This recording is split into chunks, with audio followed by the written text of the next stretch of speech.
Hello world, I'm your host, Data Mining Mike, and on today's episode of the podcast, we're going to talk about what weapons do helicopter pilots carry? My guest today is Ian Cosby. He is an Army Apache helicopter pilot and Iraq War veteran, and this is a really cool podcast that dives deep into the world of attack gunships and what it takes to become an Apache pilot. I am highly confident at the end of this period of instruction, you're going to be able to take what you've learned and apply it to your knowledge of modern warfare, and that's called value, and because of that, you should like this video. Remember that sharing is caring, subscribing is what winners do, but smashing the bell is what legends do. This channel pilots legends. Tell the world about you. Well, my name is Ian Cosby, and I'm an Apache pilot. That's kick-ass. There we go. That's what everybody expects me to say first, so I just thought I'd get it out of the way. I was 11 years active duty in the Army, but I've got almost 18 years total service between the National Guard and the Army Reserves. I'm not currently flying Apaches, but I do volunteer for the Civil Air Patrol, so I fly Cessna 182s for them. And my passions are health, fitness, being the best version of yourself, kind of understanding a little bit of biohacking and how to get past self-imposed barriers. So part of longevity and health is understanding blood sugar and diabetes, because it's a serious epidemic right now in the world. And as far as work, I'm still part of the Army Reserves, and I also am working to develop a company called Consumer Information Accountability Advocates, and we're using technology to streamline and automate the process of credit repair services for people, and then linking that directly into legal services. So the consumer gets the best version of their report that they can, and we're changing that for good. So, like helping people, that's a way we can do it, and that's my current main project. Cool. Yeah. So how long have you been in the area? Since 2019, I've been in the Coeur d'Alene area, but I would consider myself a native Idahoan. Idahoite? A what? An Idahoite? Idahoite? Maybe that's a Washington perspective, but Idahoans is what we usually go with. And I graduated from the University of Idaho with my undergraduate degree, and graduated high school also in Idaho, so got quite a bit of time here. Left when I joined active duty and went all over the place. Bunch of different states, toured in Iraq, and spent 3 years in South Korea. So been a few places, seen a few things. We'll talk about that. Yeah. What part? I guess Iraq. What'd you do in Iraq? Where were you? And talk about that. Yeah. So I was in one of the last aviation units in the country during the withdrawal in 2011. And we flew around looking for people and placing IEDs or sending rockets into bases and cities. So we look for guys that are emplacing those things and then engage them as appropriate. And protected a lot of convoys that were part of that withdrawal in Iraq. So, yeah, it was, wasn't a lot of fun, but we did our duty. It was hot and sweaty and cramped. Was it fun shooting IED placers? Well, I don't take joy in taking life, but I will. I'll do it when I have to protect the innocent or people that, need to be protected. So, yeah, somebody's going to threaten to kill someone I love or someone I need to be protecting, then no, it sucks to be on the other end of my weapon system. Yeah, Let's dude, they way. fucking killed motherfuckers, dude. That shit's no joke. I've seen so many Apache videos. It's like they're just littered on YouTube. Yeah. Just smoking motherfuckers. Just lighting up Taliban. They don't even stand a chance. Dude, you're fucking dead. If this is what people don't get. In modern combat versus an attack helicopter, you're fucked. Like, these things are really scary. You gotta be in tight urban areas just to have a survivability of an attack helicopter. Other than that, just fucking dig in. That would suck, dude. That's why you see on the news occasionally you'll see like, oh, there was a strike on a hospital. And it's not because, and to be clear, hospitals are like, we don't engage in hospitals. Even if people are shooting from there, we typically don't engage them. There has to be a major reason to engage from protected buildings, like even a mosque is a protected site, and because we want to still respect that culture that's part of that. And there's some very good pieces of culture that can be associated with those things. But when you've got bad guys who are stockpiling explosives and hostages, all those kind of things that they will take into those protected zones, there's only so much risk that we can take from a protected zone before it needs to be targeted, because a lot more people are going to die if we don't strike that area. So that's kind of the decision-making process for part of that. And there's a lot of things that goes into, getting the authorization to strike a protected building. And so there's a lot of decision making that goes on, a lot of deliberation, because we don't take that lightly. Oh yeah, I can speak from firsthand experience. Now let me tell you, when I was in Iraq in Najaf, and in 2004, and we were in this cemetery, in this major cemetery battle, and we were getting shot at by this mortar team. This Iranian mortar team and the Mahdi militia, where the Mahdi militia were essentially Shiite Muslim mercenaries that came from Iran.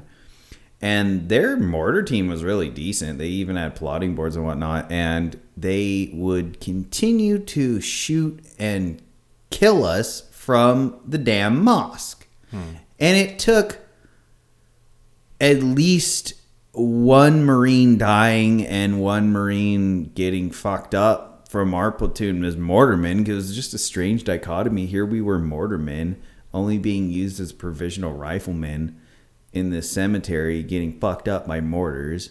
And it took like a day, because they've been shooting mortars. They've been launching mortars out of the courtyard of this particular mosque.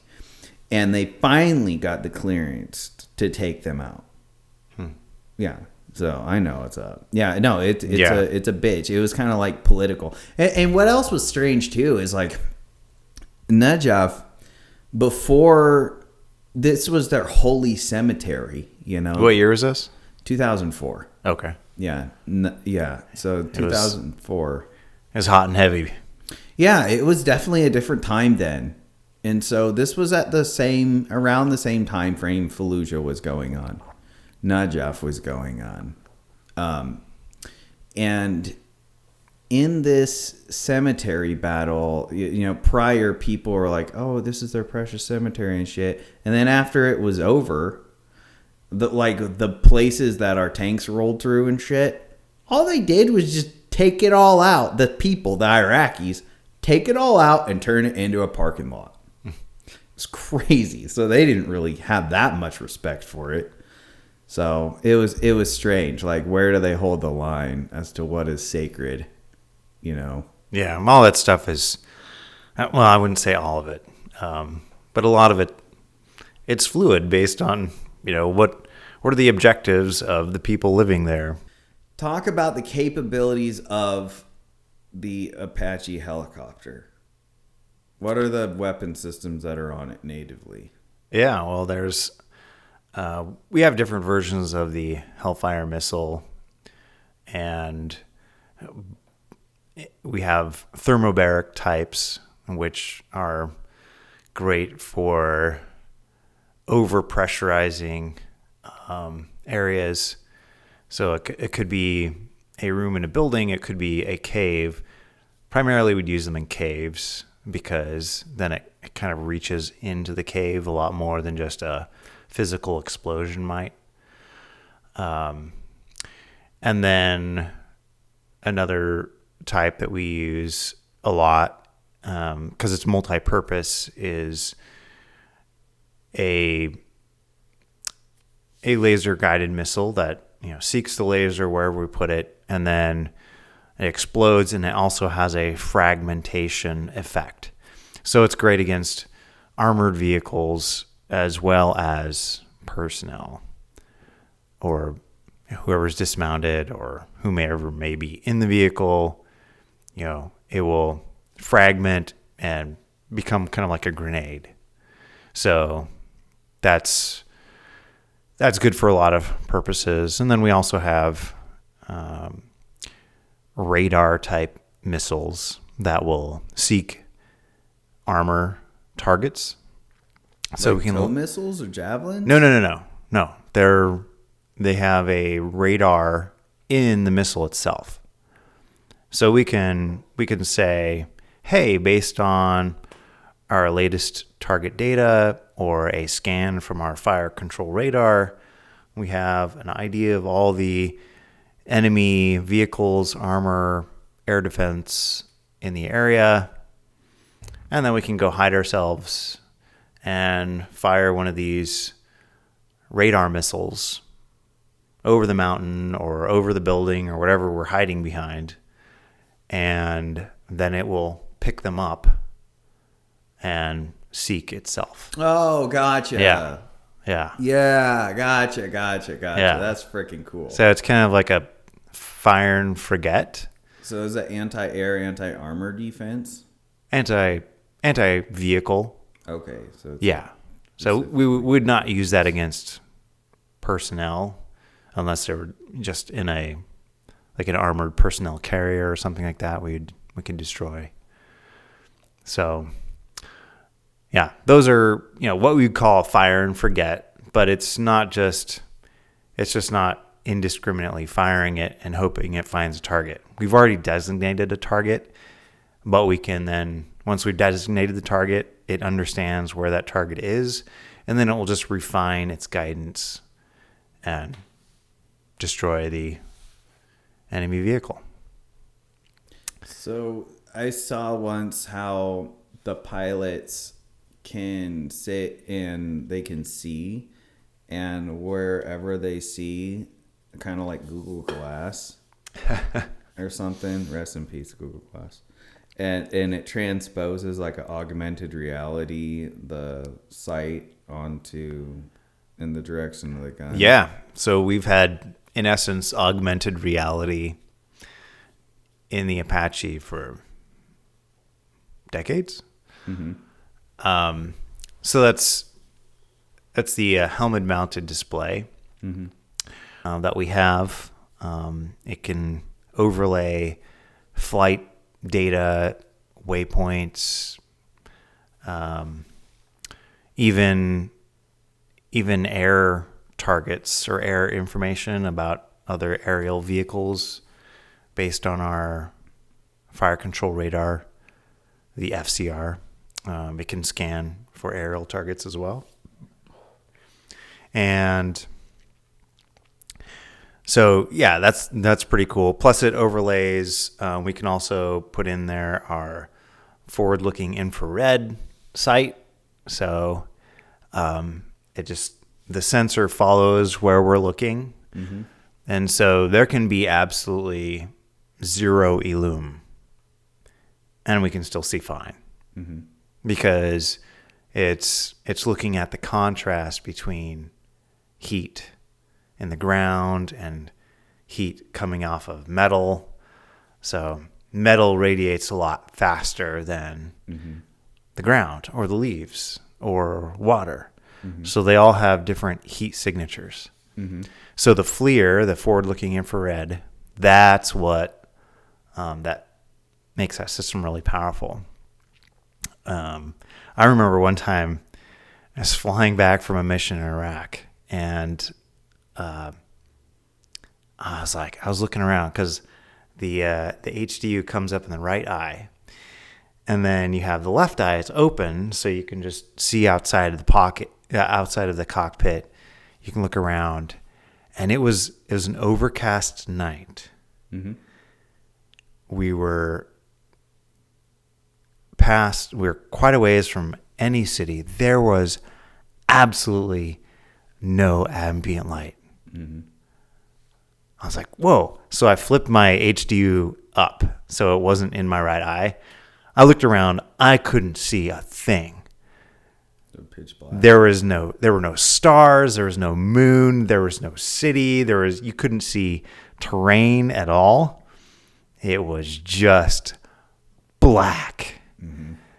And I was like, I kind of got like a little tingly. I was like, man, well, I'm glad we have these sensors. Yeah. And it flipped it back on, and we kept going. And it was no issue because we had the FLIR system that lets us know, or that we can see even when there's zero ambient lighting, which is different from like NVGs, like you probably had.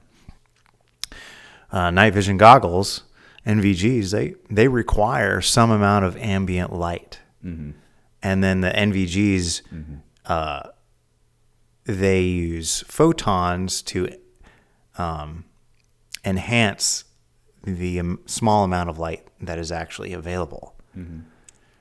But in a night, when there's no stars, no moon, no city lights, you've got cloud cover. I mean, you've probably had nights like that where the NVGs were pretty much worthless. Yeah, thermals are the best. Yeah. So then you use the thermals, which is the FLIR system. And then you're, okay, this is good. Okay, I can handle this. Like, oh yeah, I love thermals. Yeah, there's a phrase: we don't own the night, we rent it. And there's this part in my journal of Afghanistan where it's like where I was kind of riffing on that and like how we don't own the night, we rent it. And that's not my phrase, that's somebody else's. It's like a common phrase though, but it does suck though. You feel kind of really naked when you realize you are only as good as your battery life. in those few situations, yeah. Yeah. That's just something to think Did about. you have, I mean, were there times when you were solely reliant on your thermals? Every single night, dude. Yeah. Like, how would we own the night? How would we rent the night if we didn't have thermals? In fact, the generator, and a joke is, and it's not really a joke. It's the loudest noise on the battlefield's when the generator goes down. Yeah, and so we had higher ups threatening to NJP people take rank if the generator ever died from lack of gas. Like that's how. I mean, that's legit, right? Yeah, that's very legit. Like the COC needs that shit. You know, they need to be able to run everything and coordinate fires, and if that goes down. So, but yeah, we are reliant. Like think about how far we've came from World War II to now. Yeah. So talk about, is there 40 millimeter? 30. 30 millimeter gun. So 30 millimeters on the bottom of the Apache. And it's, we generally use high explosive dual purpose rounds. HEDP. Yeah, HEDPs. And those make a nice little splatter. And you can, I don't know, maybe put on your virtual screen over here some of the virtual splatter that they do, but virtual splatter. No, it's very real to those who have experienced them. And whoa, It's all right. Keep going. yeah, you're. So yeah, those have kind of an armor penetrating piece to them, but they also have an explosive piece to them. So similar to those Hellfire missiles I was talking to you about that have the blast fragmentation sleeve. It's kind of similar to that in that when they hit the ground, they fragment, and so they cause a splash effect that's quite effective against soft targets. Yeah, dude, 30 millimeter HEDP. That's your armor destroying thing right there. That'd probably take out Russian tanks. You can take out light armored vehicles, yes. Oh yeah, yeah. All right, it's been 20 minutes, so go ahead and keep talking about the capabilities of the Apache. It's beyond the Hellfire missiles and the 30 millimeter, we also employ rockets, and there's a variety of different rockets that we can employ. So some of those are like point detonating, but we can also set fuses for some of those rockets so they can explode overhead versus when they impact. So that's useful if you've got troops that are hiding behind cover or something like that. We've got, but the point detonating rounds are also quite effective against light armored vehicles, transport vehicles, logistics vehicles. Those kind of things are, we can use rockets on and save the Hellfires for something that's more heavily armored. We also have flechettes. Yeah, dude, I was about to ask, dude. Those are Mortarman's worst fucking nightmare, dude. Yeah. Those are designed for mortar teams. Yeah, those are... Oh, my God. Those are nasty, nasty, scary fucking way to die. Oh, yeah. God. It's just basically a rocket full of nails or shuriken if you're in the ninja side of things. But yeah, it's good, pretty effective. Yeah, good for hitting defilade, things that are in defilade. Yeah. If you can't see into the bush, and sometimes it happens where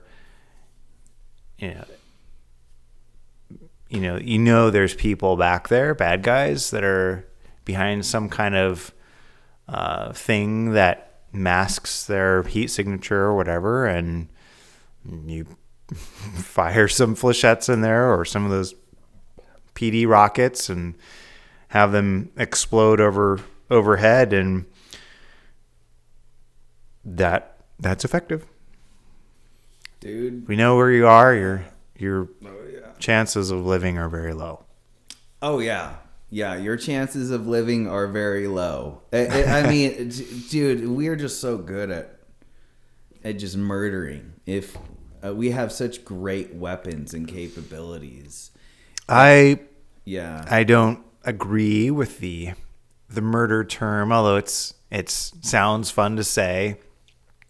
It's really important from a professional attack pilot that we're prosecuting the enemy.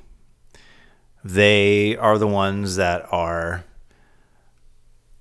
causing this to come upon themselves, And so we are prosecuting the enemy, and it's not about passionately going out there and killing people because we feel like it.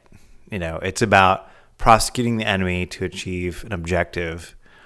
And I think and you could probably speak to this from your perspective much better than I could, as I'm primarily surveying the battlefield from the air, and not being shot at or having my buddy bleeding out next to me. I think I can imagine that it's just a lot easier to like make cool-headed decisions about what's most important to prosecute at the time versus, if you've got your buddy you've been training with for the last 4 years bleeding out next to you, then I'd imagine there's some pretty raw emotions that happen there. It's just about revenge at that point. Could you speak to that? Well, I remember this one phrase that there's two types of people that get what they want on the battlefield. The battalion commander and the sergeant screaming over the radio.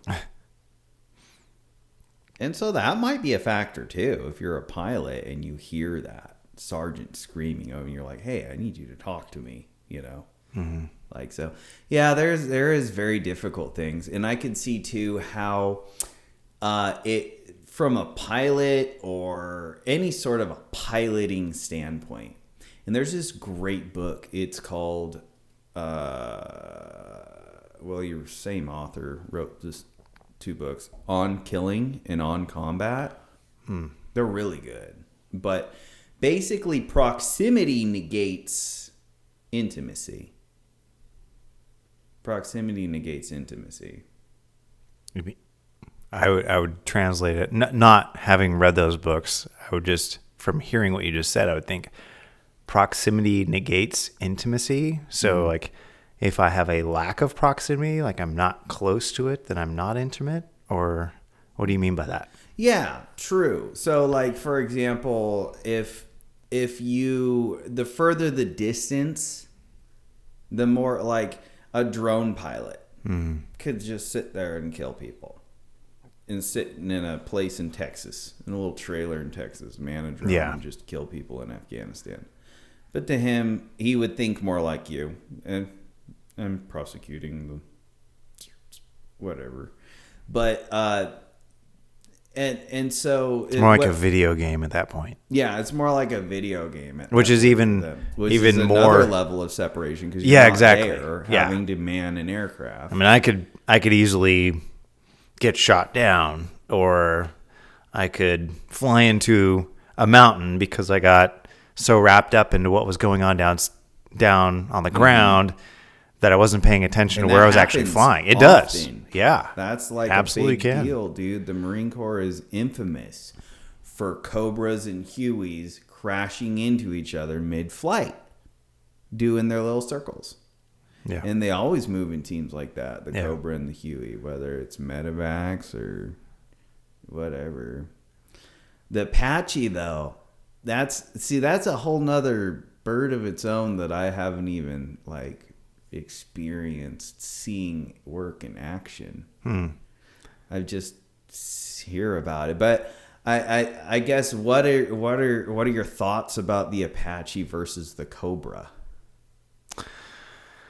Well, having not actually flown a Cobra, I'm familiar somewhat with its capabilities. The Cobra is actually faster than the Apache. It's more aerodynamic, and the Super Cobra is the evolution of the original Cobra. So the Super Cobra's got 2 engines. It's got 4 blades. The original one had 1 engine, had only 2 blades. And so it's really evolved over the years.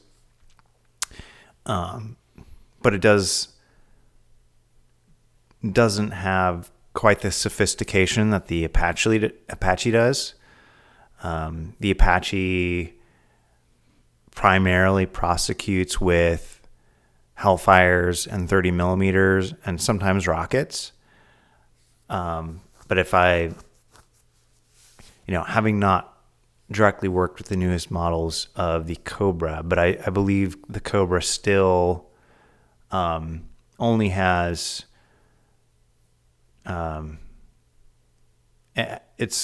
has fewer capabilities to carry armaments.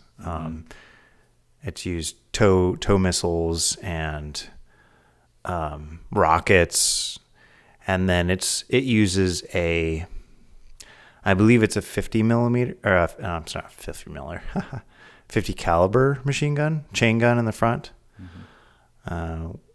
which is then used in a different way than what our 30 millimeter is, because our 30 millimeter has the armor piercing capability plus anti-personnel capability with its dual fragmentation, but the 50 caliber is going to fire at a higher rate, so it could have some advantages to taking out personnel in certain situations. So, they're different aircraft. They both have their own advantages. But the Apache was designed specifically with tank killing in mind, taking out armor. And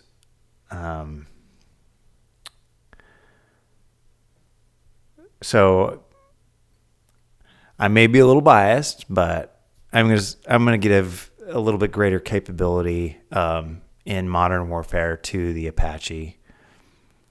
And but I think they're in the hands of capable pilots that understand their capabilities and where their strengths lie. They're both valid platforms for defending our assets. So yeah, I think the Apache is a more sexier helicopter, and the only thing Marine Corps aviation is good for is crashing. Yeah, well, I hope not, and I don't think that's really the case. Prove it. They're pretty damn notorious. I don't know what their statistics are, but it's nasty. Like shit. There's a Marine the Hueys crashing in the Cobras has happened at least 3 times in my memory, and then two troop transport, like the Chinooks, took off in Hawaii, loaded full of Marines, and disappeared, never to be seen again. I remember there was this buddy of mine, and he survived a helicopter crash because the pilot was going down. It was like a Chinook, a troop carrier, and the helicopter was going down, and the pilot had a brownout hovering like 10 feet above the ground. And he did something where he freaked out and did something. And yeah, it killed a lot of Marines. It's crazy. The pilot ended up living too. Oh man, that's really rough. And flying in those situations. So when I first went into Iraq, so we staged out of Kuwait, and that was the first thing that we did as pilots was dust qualification landings, because it's not something that we prior to going to that kind of environment, it wasn't something we practiced hardly at all. In fact, so we would take specific classes on flying in a degraded visual environment, and what that means, and then dust qualification landing. So yeah, if you try to land nice and soft, just buttery smooth it in, because you're an awesome pilot, and I can just land this thing so soft that nobody even really knows that we landed. And you're like, that's kind of what you want to. Most of the time, that's kind of what you're going for, just to be like, yeah, I'm a badass pilot. Like, we landed, and you're like, man, I barely felt anything. Like, yeah, that's right. That's me. Yeah, it's kind of, a little bit of a bragging kind of thing. Yeah. Like if you can land that smooth, but that's absolutely not what you want to do when you're landing in a desert environment or some kind of environment where you've got a lot of dust that can kick up, because you'll go straight into that brownout environment. You're looking around, you say, oh yeah, okay, I see everything. And then you get to that 10, 20 feet above the ground, depending on how much weight you got in the helicopter, that's going to affect how much downforce you're projecting, and that's going to kick up. It also depends on your rotor size. So the Chinooks have a lot bigger rotor width than other helicopters like the Kiowa, which we don't have anymore. But even the Black Hawks are going to have a smaller rotor diameter than the Chinooks. And so that kind of kick-up effect is directly related to your rotor size and how heavy you are. So if you take it in nice and smooth like that, you're going to kick up way more. And you're going to be looking out, and it's going to look pretty until you get to that 10, 15 feet, And if you're taking it in slow, that stuff's going to kick up right into your rotor wash, the recirculation of that air, and the cockpit's going to go poof. Oh, damn. And you'll lose all visual reference if you're looking outside. The only way to land at that point is to go inside directly to your instruments and land. So the solution to that is not being gentle and not being, you actually want to land roughly, and then drop all the power out of the rotor system as quickly as possible. Because the longer you keep it in there, the more dust you're going to kick up, and the longer that cloud of I can't see a thing other than brown, that's all you're going to see. So there's a certain point where you can, if you know it's going to be really bad, you're landing in a super dusty environment, you're landing on a sand dune or something, you can just transition to an instrument kind of approach, and you can do that. So the Apache has some really cool things on our HDU, that augmented reality piece. You can see what your vector is, what your flight vector is.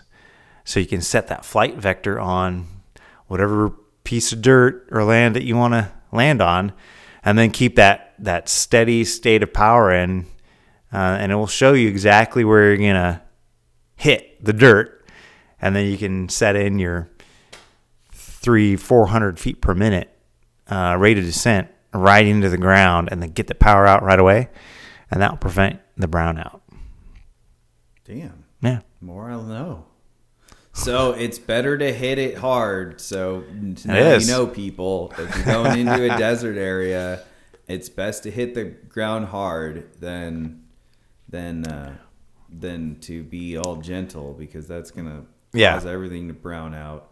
And so that does seem like an art. So it seemed like the best pilot to brag in that situation would be the one who gets the least amount of dust in the cockpit. You're still going to get dust in the cockpit. But if the cloud doesn't land, it doesn't stick around very long, then that's great. If you're in a helicopter with skids, and the skids still look like they're in the generally same position and they're not split apart, that's good. That's what you're going for. So don't ever complain if you're landing in a dusty environment. Don't ever complain that was a rough, hard landing. Geez, that pilot sucks. No, he probably just saved your life. So never complain about that. Now, if you're landing in a grassy field and you feel like you got a spinal compression from the landing, then complain about that, because that guy sucks. Yeah. Oh, for sure. So have you ever, you probably have, it's the one mission I've done the most in training. Never, ever in combat, but only in training.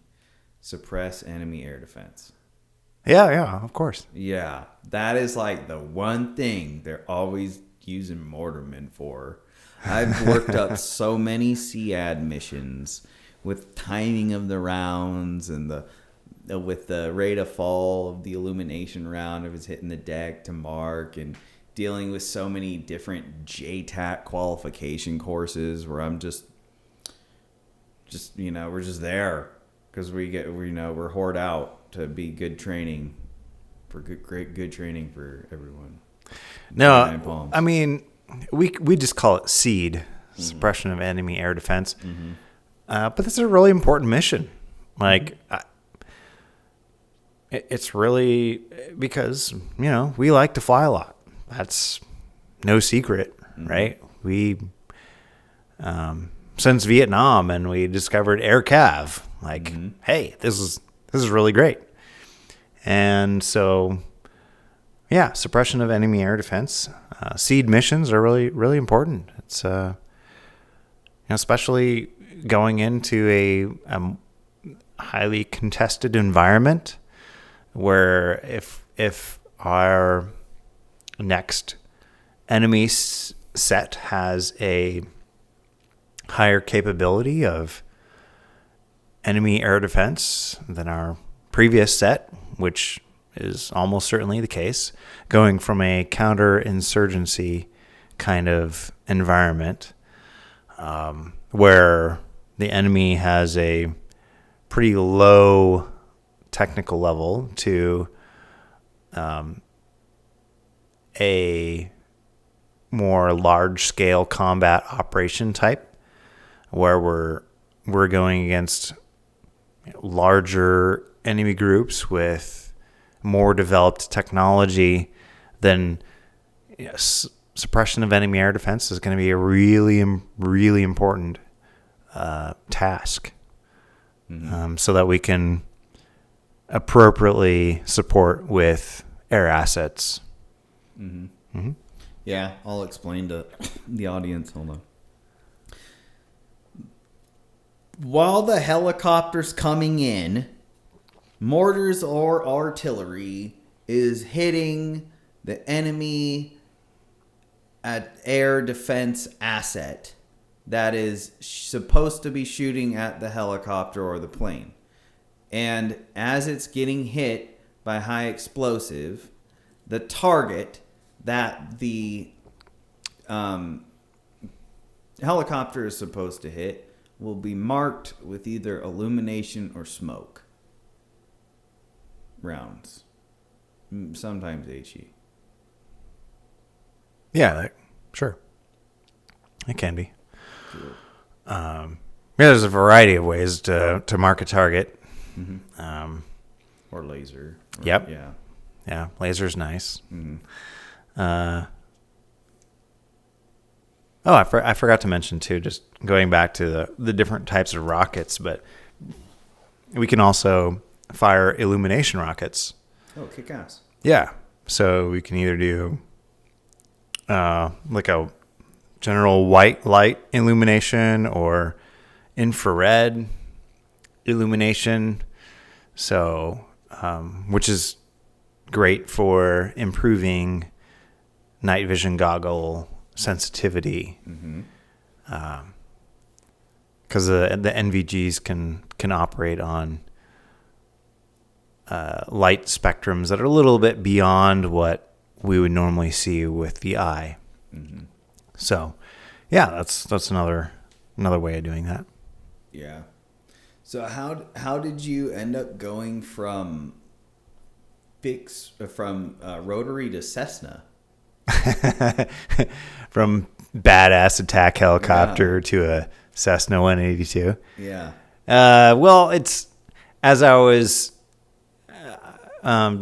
decided to transition out of active duty, and so I was considering about going to the airlines, flying for the airlines, and so there's a whole process of doing that. So from Army Flight School, I was able to take the military equivalency or I'm not sure. I think it's the military equivalency exam because we go through formalized flight training. So it's very specific as far as moving from VFR, visual flight rules, kind of basic.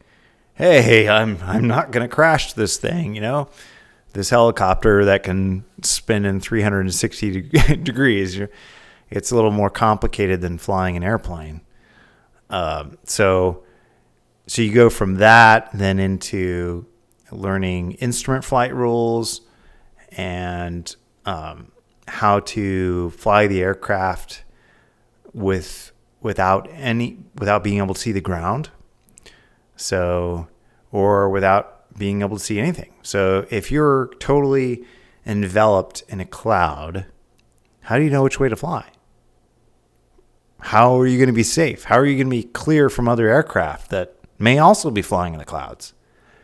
Right? There's some very specific and important rules and navigation equipment that you need, and you need to know how to use it properly, or people are going to die. You're going to crash into somebody else, or you're going to crash into a mountain, or you might think you're flying straight and level and you're actually flying at a 30-degree bank and losing a whole lot of altitude until you crash into something.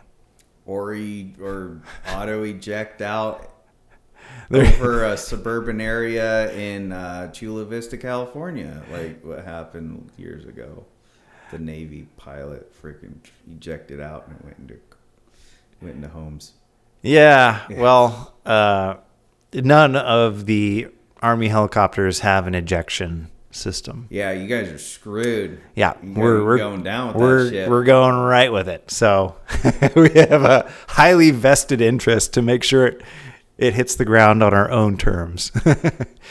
Yeah. So anyway, so there's a lot of rules that go along with that, and then and so the FAA, Federal Aviation Administration, they allow us to then take an exam, like to get our commercial license through that program, because the Army is very thorough about making sure that you're understanding all these things, and if you don't, you rebranch, you do something else. We're not going to take you. So there's a lot of pressure there. And so anyway, I have my commercial helicopter license with instrument rating with the FAA. And then as I was doing this transition out of active duty, I was like, okay, well, maybe I want to fly for the airlines. That would be cool. And flying high performance jet aircraft, that sounds like fun, right? And so I started working towards getting my private pilot license for fixed wing aircraft. I got that. It's way easier to learn how to fly an airplane once you know how to fly a helicopter. And you could stick pretty much,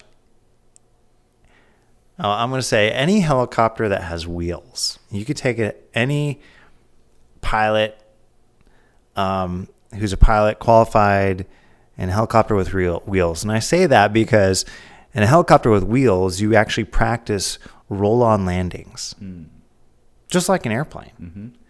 And the reason why we do that is if we're in power-limited environment. So let's say I took some 50 millimeter damage to my left engine in the Apache. It's leaking fuel. Maybe I get an engine fire. So I do all the extinguishing procedures. That engine's out. Okay. I still have one good engine. I can make it back in most conditions, unless I'm really high in altitude and the temperature's hot. If I maintain a really efficient airspeed, I can fly back on on one engine.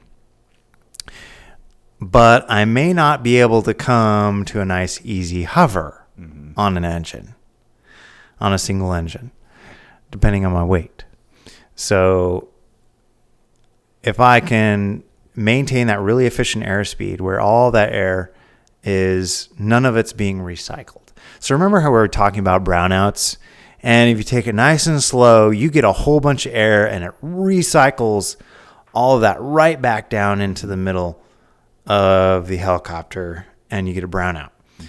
But as you move forward, you get into what's called effective translational lift, ETL. And that's where you start getting into like really clean air and none of it's being recycled back in because you have forward airspeed and it's just kind of like circling behind you. And so the aircraft gets a lot more efficient at certain airspeeds where you've got like complete all clean air, nothing's being recycled back into the rotor system. And so you can maintain that airspeed and then do a roll-on landing onto the airstrip, even at a very high gross weight or at very hot or high altitudes. So that's, so I'm going to say pretty much every helicopter pilot who has, if the helicopter has wheels, they've practiced roll-on landings, which is just exactly like you're thinking about all the same things: airspeed, at lane alignment, making sure the wheels are aligned to the runway, even if there's a crosswind. It's like if there's a crosswind, let's say this table is the runway and I'm looking straight ahead. If there's a crosswind, so there's a wind coming from the left, the most aerodynamic position is for me to crab. So I'm actually going to be angled into the wind, like partly into the wind, but also partly towards the runway because that's the direction that I'm moving towards. So it's going to look like I'm flying sideways, but I'm actually flying straight. That's because there's a wind coming from the left. So you have to practice like at the last second, straightening out the aircraft towards the runway in the direction that you need to land right at the last second so that you can land straight. Because you clearly don't want to land sideways or 45 degrees to the runway, because as soon as your wheels hit, that's going to be a problem. Like you're going to roll the aircraft. So you have to practice that. It's the same thing you have to do with fixed wing aircraft.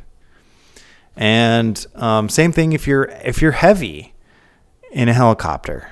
It's much more efficient to just roll until you get into that ETL, effective translational lift. And then the aircraft lifts up, just like an airplane. So, yeah, transitioning to an airplane from a helicopter with wheels was like super easy.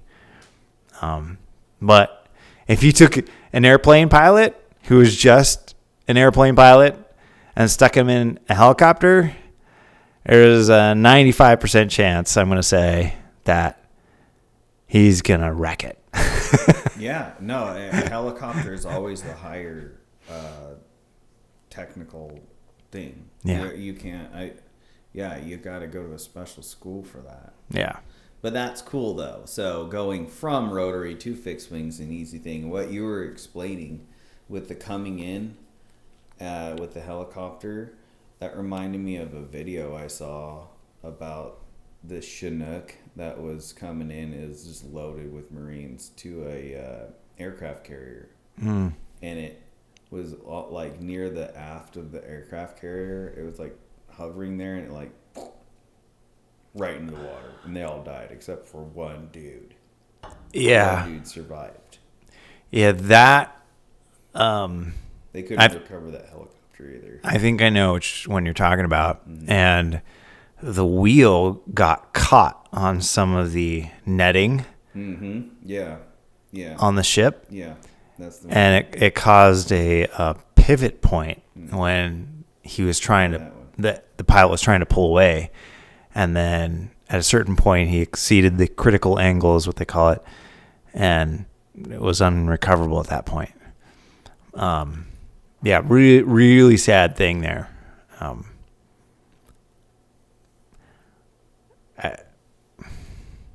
Crazy shit, dude. I don't know what to say about that one. It's real. It's not like it's super sad. This is a very real thing. Yeah, you know, like you should be happy that you got good, reliable commercial planes that don't go down often. But rotary is so much more dangerous because you still have that critical angle. You know, you said it. You exceeded the critical angle and you die. Yep. Which is nuts. Yep. But now you're a Cessna pilot. So talk more about how what you're doing with this world of Cessna. Well, it's not really the world of Cessna. It's the world of Civil Air Patrol. Mm-hmm. And we do some search and rescue, so we can be contacted by various civil authorities and requested to go look for a hunter that never came back when he was supposed to. Yeah. We can do different types of search and rescue for that. We also do disaster assessment.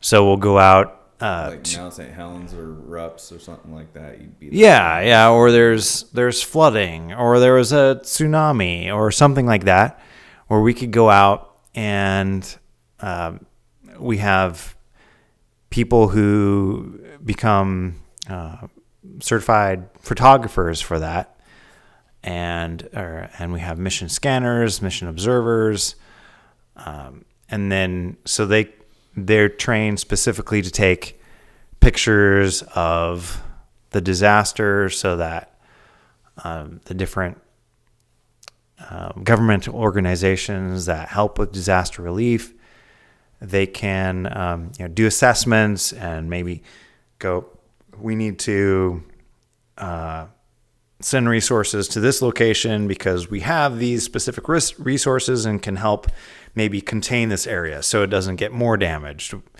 Or, hey, we noticed there's a group of 20 people that are stranded on this building. Like, okay, let's send people out there to pick them up. Or are you busy during fire season? No, not we. Since I've been a part of Civil Air Patrol, we haven't been a part of that. It's not one of our normal mission sets. If they wanted us to do damage assessment, we could do that for fires. But typically they have so many other aircraft that are currently flying out there and dropping fire retardant and stuff like that we're not typically called for that sort of thing. Gotcha. And then the third main mission is the cadet program. So getting youth in the community interested in aerospace and flying. So we also offer cadet orientation flights. So if you become a cadet, you get a certain number of flights per year where you can kind of get a feel for what it's like to fly and do some of the basic maneuvers and things like that to, just go like, hey, this is pretty neat. Like, I want to support this in whatever way. Like, so the cadet program is primarily, you're not, my understanding is that you're not fully committed to, you're not signing a contract when you become a cadet to, go to an academy or something like that. There are different pieces to that I can't speak on really specifically, but it's a pretty neat program. Just an opportunity for kids that are in. I would do it, dude. Yeah. Totally. If I was a high schooler, I was like, I want to go fly a Cessna. Like, sure. I think I wish I knew it off the top of my head what age group, but I think it's somewhere around junior high through high school where you can be a part of the program and get in and get some free plane rides and learn about the Air Force and the missions that they have. And that's mostly what they talk about. It's certainly part of it. You learned. Yeah, tell me about the Air Force. Like, fuck you. I was in the Army, bitch. Like, fuck you. Fucking Air Force. Hey, if they'd offered me a Warthog transition, I probably wouldn't have turned it down. I mean, that would have been fun. A bad bitch. And you know what's nuts is they've always threatened to take that plane out. Well, the Army was gonna take it for a while, and then the Air Force was like, "Wait, the Army wants it? No, we'll hold on to it." Mm-hmm. So that was kind of a funny thing that the Air Force did, but I think it's great. I mean, there's a reason why we have the different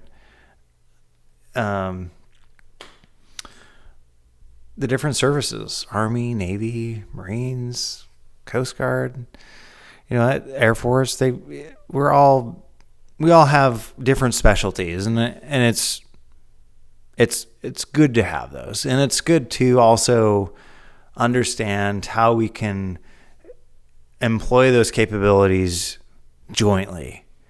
That's because, especially as we go into a focus of large scale combat operations, those joint missions are going to be even more important. Oh yeah.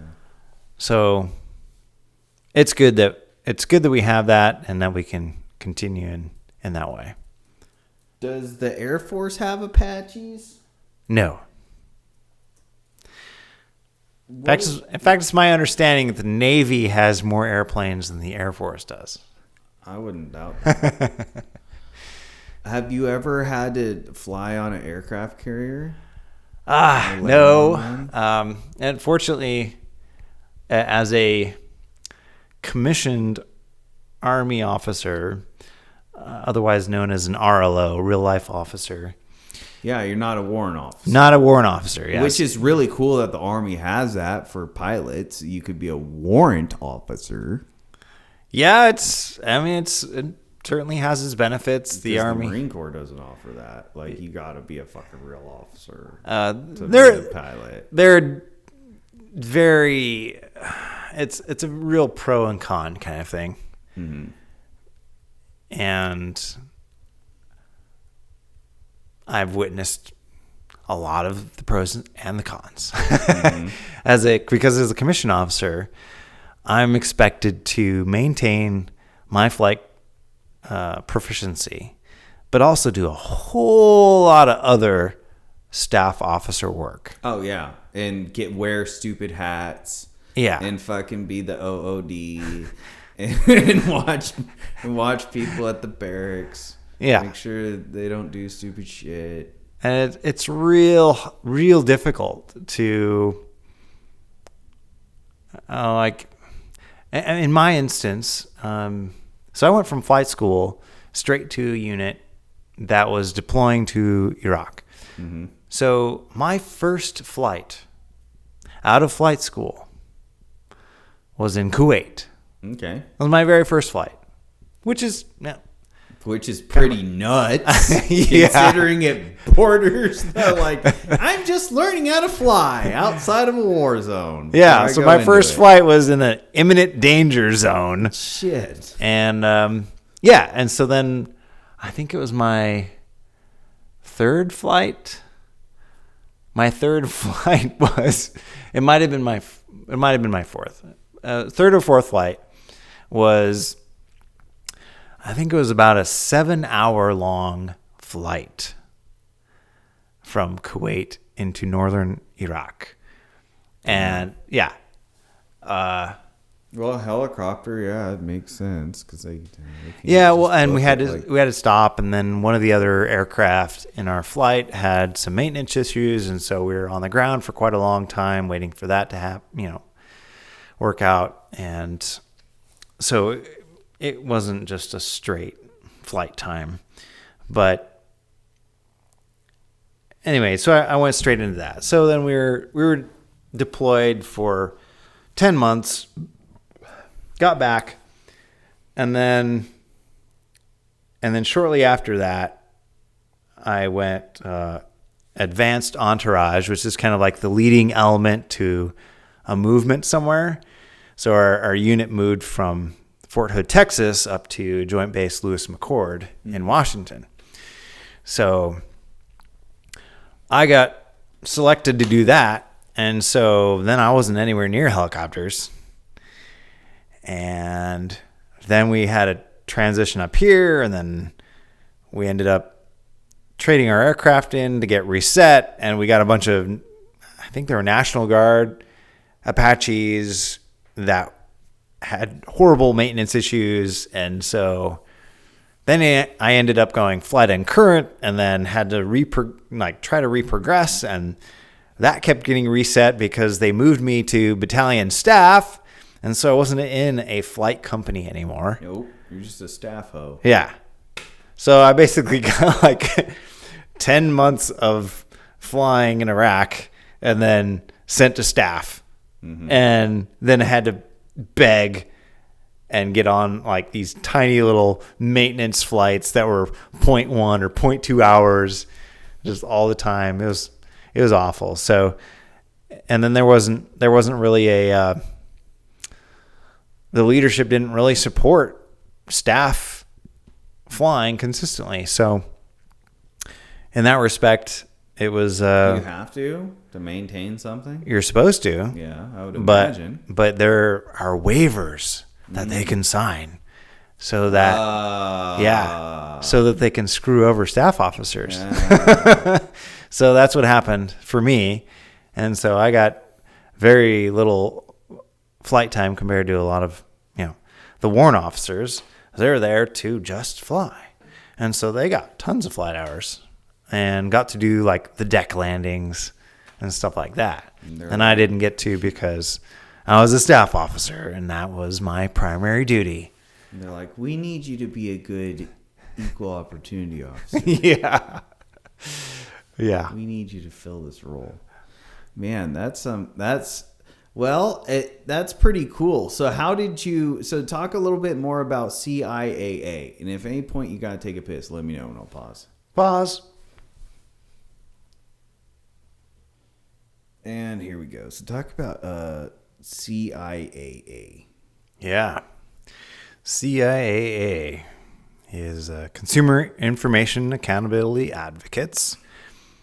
And we're really there for the consumer. Like, and we're going to make money too. I mean, that's part of the deal, right? But I think it's really great when you can do something that's helping people and still make a living at it. And that's really what we're going for with our technology and really helping streamline that process and give a lot more consumers the hope of getting errors fixed, because a lot of the consumer reporting agencies just aren't responsive to requests to go, hey, this information is not right. You've got, I paid $1,000 this month and it's only showing a $700 decrease in the balance. Like, that's wrong, right? So please fix it. You give them notice, and half the time, or probably less, they don't fix it. And so then the average consumer, especially one who's going, man, my credit score is not good enough to get that loan, or man, my interest rate's going to be crazy because I have a lower credit score. And that's not necessarily the consumer's fault, or they, maybe there are some things that are their fault and they can own that, but there are other things that don't make sense or are not accurate, and they should be fixed.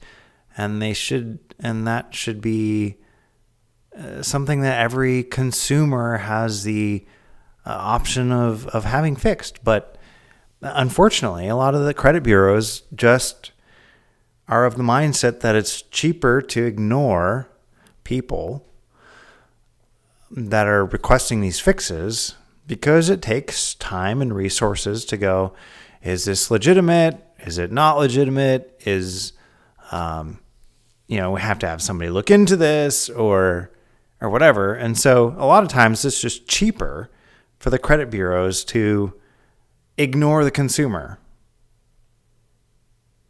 And most of the time, those people are going, I don't have the money to hire a lawyer.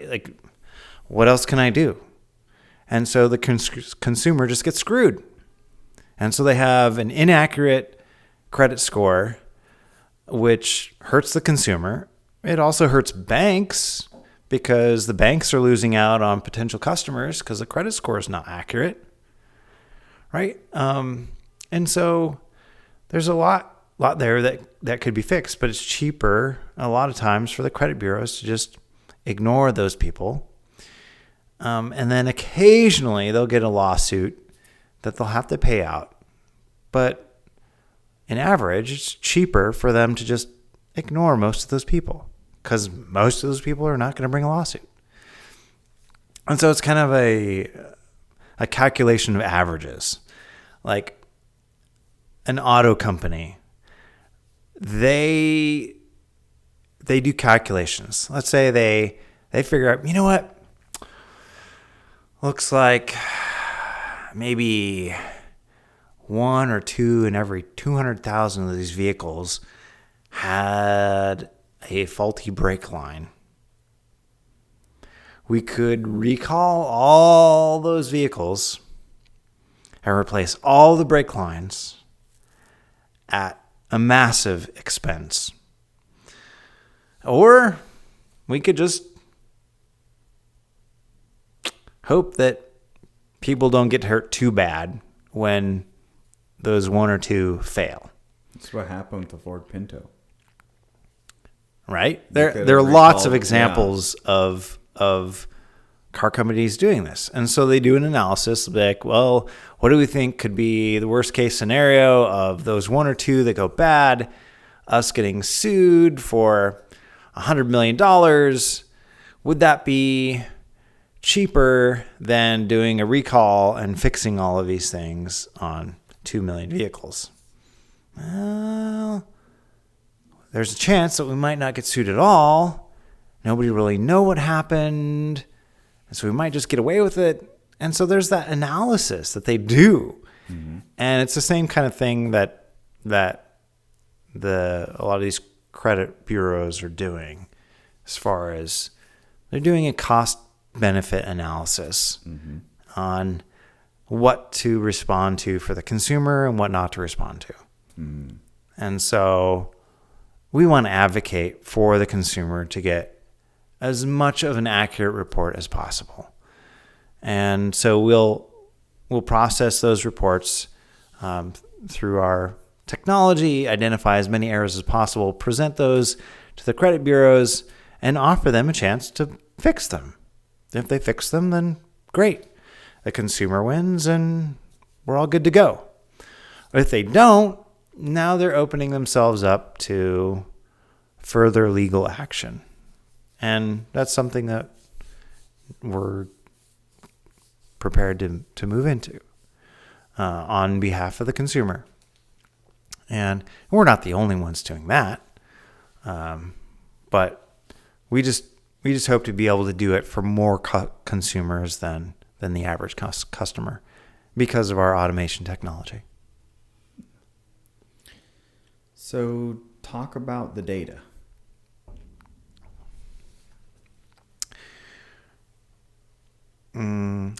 The data is convoluted in that the credit bureaus make it intentionally difficult to, quote unquote, mine the data, to get the data. They don't want you to be able to audit the data easily. They want to make it as painful as possible. So that it's harder for people to make a case. To go, hey, this is not accurate. And that's something that we want to correct. We want to rectify the data. We want to make that as accurate as possible. And that's a challenge. I mean, they do all kinds of weird stuff with their data. They'll mix, instead of just giving you like a standard report of like, hey, this is all the data and this is how it's laid out, they'll mix it in different charts and graphs and different ways of presenting the data just to make it really hard to pull out the data and do like a good comparison, because they'll vary it as much as possible. It's just a technique that they use to minimize the possibility of getting good data. And if you can't get good data, then it's hard to make a good case against them. So Yeah. I see it as very intentional that they're trying to make the data as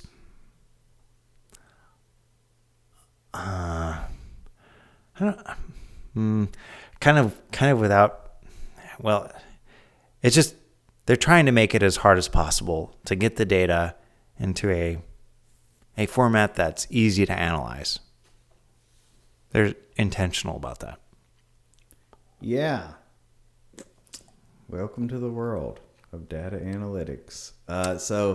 So I noticed that with Tesla data when I did a big analysis. Oh, tell me about that. Oh, yeah, man. So Tesla, everybody's all up in arms. I'm not going to say everybody.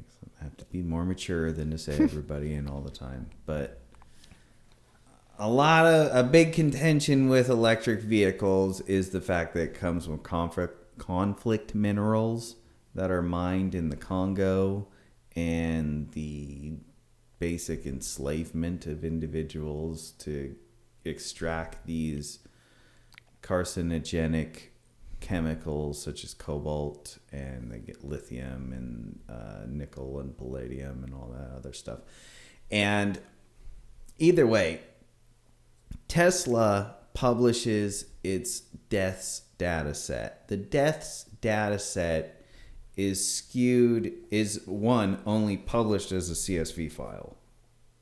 So that's Okay. part of how they code things. Well, at least it's not encoded into graphics. Yeah. So you can at least pull it straight. Yeah. At right? least I have the raw data set. Yeah. Yes. At least they give you that.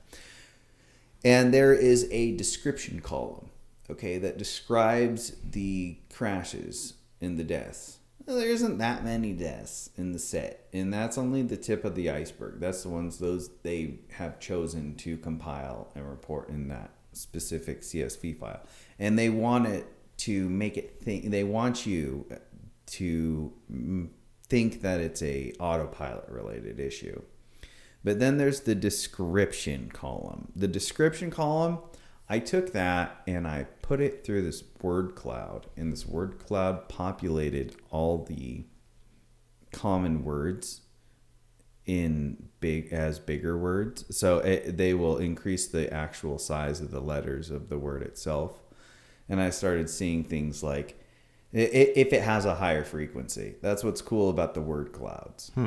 And so I'm looking at the word clouds, and it's showing me like fire, ignites, combusts, burst, flame. I'm like, oh shit.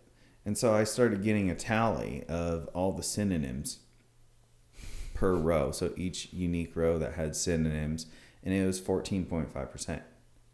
All right. And so I compared that against another data set that I found on Kaggle, which is another good repository that you can find these data sets, but I got it's a countrywide data set based on car crashes that had 7 million rows, and it had a description column, and I mined that description column. And so with a combustion engine, your probability of dying in a fiery crash is 30 out of 10,000 deaths. But if we were all driving Teslas, your probability of dying a fiery death is 145 out of 1,000.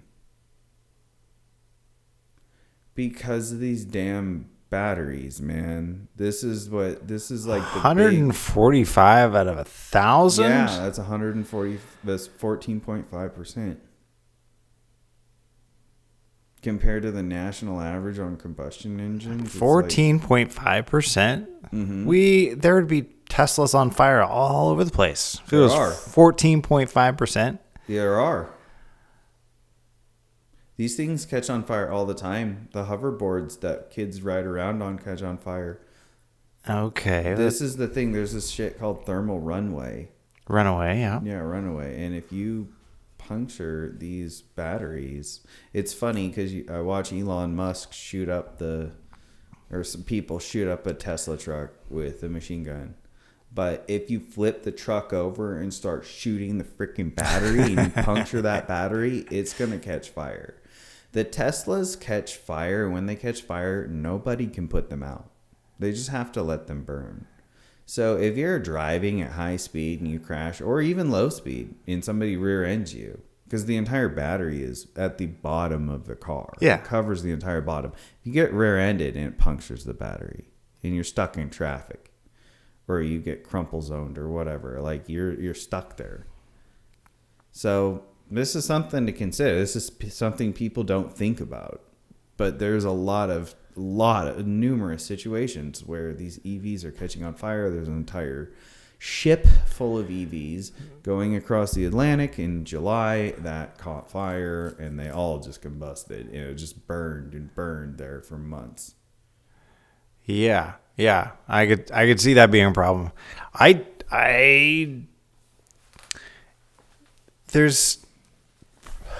don't see how that analysis could be accurate at 14.5%. So you're saying that 14.5% of all Teslas end up in a fiery blaze? The ones that are dead, the fatalities. Oh, okay. So of people who died, 14.5% of them died in a flame accident. Okay.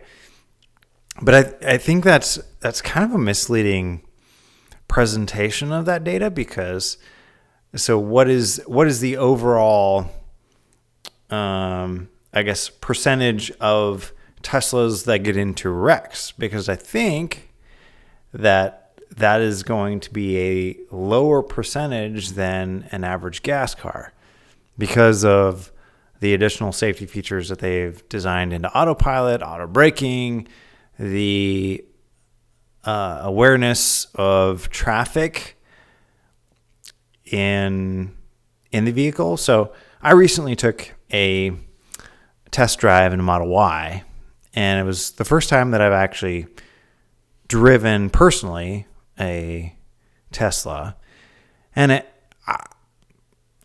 the situational awareness in the Tesla was like nothing I'd ever experienced before in a vehicle. There may be other vehicles that have it, but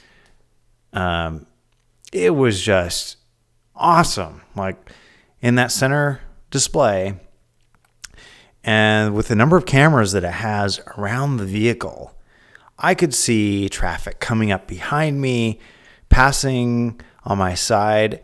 As they got closer, the resolution and the icon on the screen, it wasn't just like a general vehicle. It changed into, oh, it's a box truck.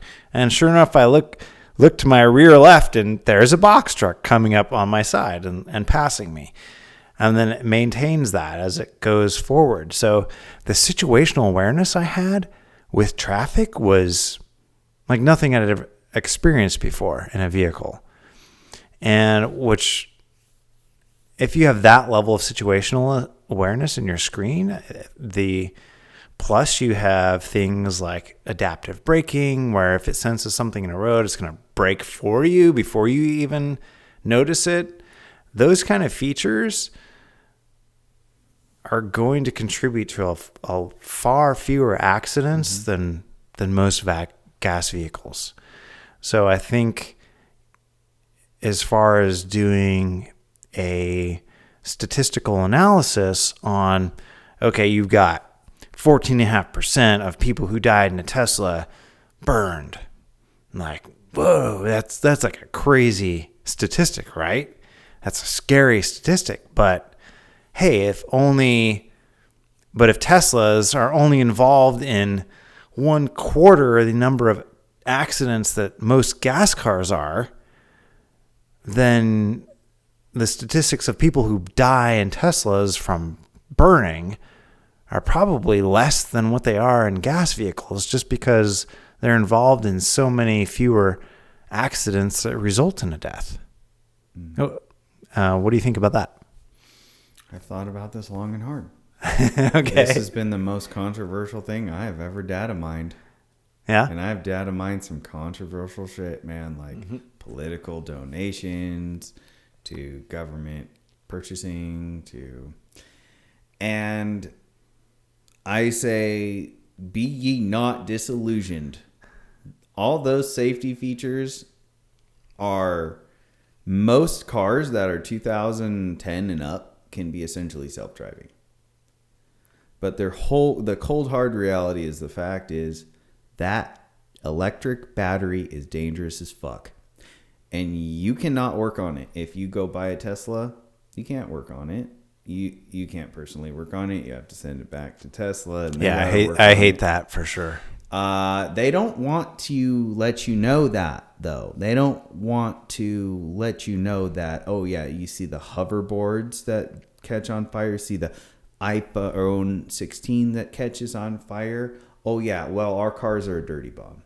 And I did not get involved in this. I swear, I did not get involved in this until I used to think the Teslas were cool.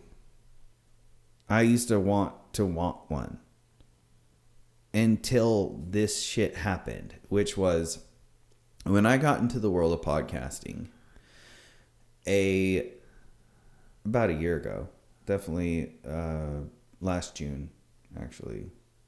Last June. In Fairfield, Washington, there was a Tesla that flew off the road and smashed into these trees that were on the property of some family friends of mine, the McWinnies. And this Tesla exploded. Boom. The fire showed up. They had to they had to get rid of all their fire protective equipment because it's too toxic to use after that. The fire foam is too toxic to use on a Tesla. Nothing puts out a Tesla fire. You have to let it burn. And then the EPA showed up. And then a bunch of people, it turned into like the movie E.T. where they're cordoning off everything. Yeah. And they're like, what the fuck? And this is the first Tesla explosion in Spokane County. And so it was a fight. First off, the insurance of the dude, totally dead, but roasted up. But I mean, like, if you're hitting something that fast, you're not going to live anyway, right? Yeah. It was a strange thing, too, because we were trying to hunt down where the Tesla went, and nobody can find it. So here's the thing. When those Teslas explode, there's only one place in the Pacific Northwest that's going to take the dirt. And the dirt is toxic. It is loaded with toxic shit, to include cobalt and all that crap. And they had to get the dirt, remove 2 inches of topsoil, cut down all the trees that were burnt by it. And it was a big fight between the insurance company of the car, of the guy, and the McWhinnies and them saying that the insurance is like, no, you guys should pay for it. Your homeowner's insurance should pay for it. It's like, okay, what if an oil tanker fucking spilt on your property, right? Yeah. You know? And then there was like no traction for a little bit, and they're like, we need fucking help, Michael, blah, blah, blah, blah, blah. Like, okay, I'll look into this.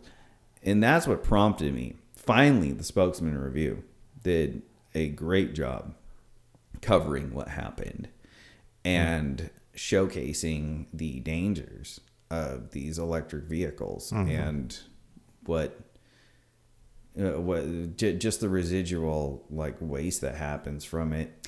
I think it's just a big phase that is not going to last. Most of your bigger car companies have given up the EV, to include Toyota and Honda. Toyota has been focusing more on AI hydrogen. and machines. And hydrogen. Yeah.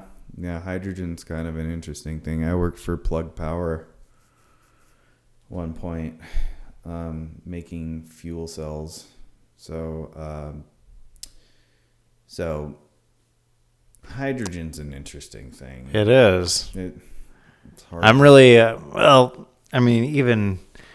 even Tesla supposedly is now looking at hydrogen as a That's funny. Fuel 'cause source, Elon Musk right? called them fuel cells. yeah. Well, those are dangerous as fuck too. And let me tell you about how dangerous hydrogen fires are. They're so particularly dangerous that they burn so hot there is no flame. So when there are hydrogen fires, and there are hydrogen fires that happen in these hydrogen fuel in the hydrogen fuel cell production plants, people just walk right into a stream and they don't even realize they're already roasting till they're roasting. Ooh. Dude, it's nasty. Hydrogen is very fucking volatile. It doesn't, I mean, it's a cool concept, bro, on like maybe on lower levels, but those batteries were always catching fire too. Bad fire, like any gap. It's just a bunch of it's a bunch of little slabs like connected like Legos on top of each other. If there's any leak or if there's any like displacement or Hydrogen wants to get out. It's like BMW had a hydrogen powered vehicle.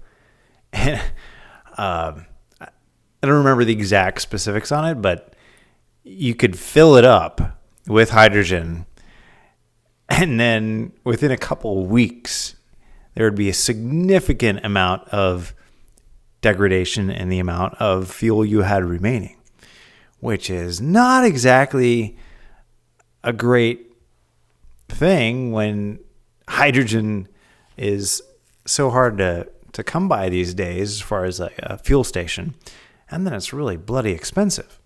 So yeah, that's I've been told by friends of mine that they've improved kind of like the hydrogen storage situation, but it does tend to find the smallest of leakage areas, and just it's hard to contain. The great thing about hydrogen though is Toyota has made some just recently like portable hydrogen stations, so that you can create hydrogen in these modular systems that they've created, which is a really great idea because you can take the excess energy that you have in any kind of situation. So maybe you've got a lot of maybe you've got excess solar arrays and you're producing a lot more electricity than you need. You can redirect that extra energy into creating hydrogen. You could also do that with wind-based energy. So, because right now we've got a whole lot of windmills that, great, okay, you can, when the wind is blowing, we can use that for energy. Great. What about when the wind's not blowing? We still have to have another energy source.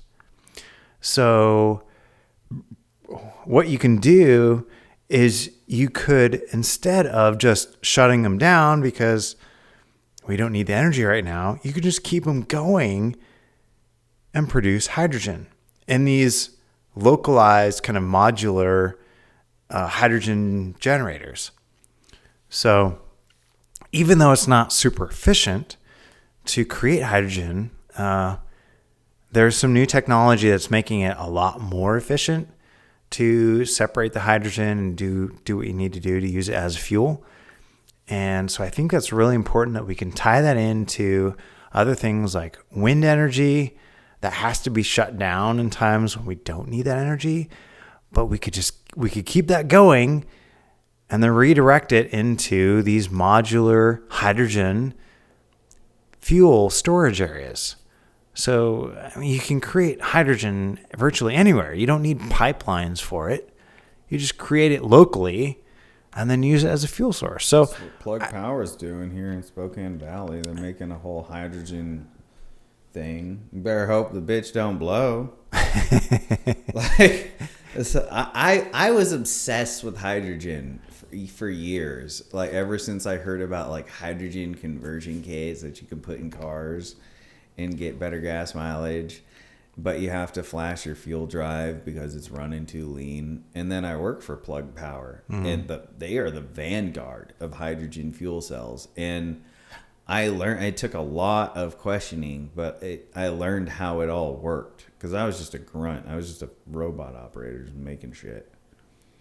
But essentially, well, first off, you can take hydrogen and convert it into a paste. A solid state hydrogen. Yeah, a paste, a silver paste that can be took and... But I saw that's some new stuff. But I was like obsessed with following hydrogen too, because I was like, man, this is like the way, and I'm here, and we work here, and we're like, Toyota's been working on it for decades.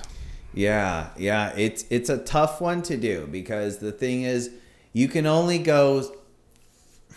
Thing with hydrogen, they're finding scientifically is it is an asymptotic curve that goes up. So like you're only gonna get so much, and then you have to start exponentiating the amount of cells that you put into the battery, which increases the weight, just to be able to produce more power.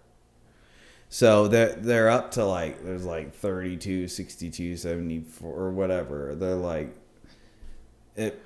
Well, you can hybridize that system. So I'm not exactly sure what you're talking about as far as the power output, but if there was a power output limitation on extracting either the solid state hydrogen or even a liquid hydrogen process, you could still use it to push it into some other kind of battery that was capable of high output or even a capacitor. So at a certain point, Tesla was investing in capacitor technology that they're using, I believe, in SpaceX, as well as in Tesla, for those bursts of energy. Like, hey, I need a hell of a lot of energy for the first 6 seconds, right?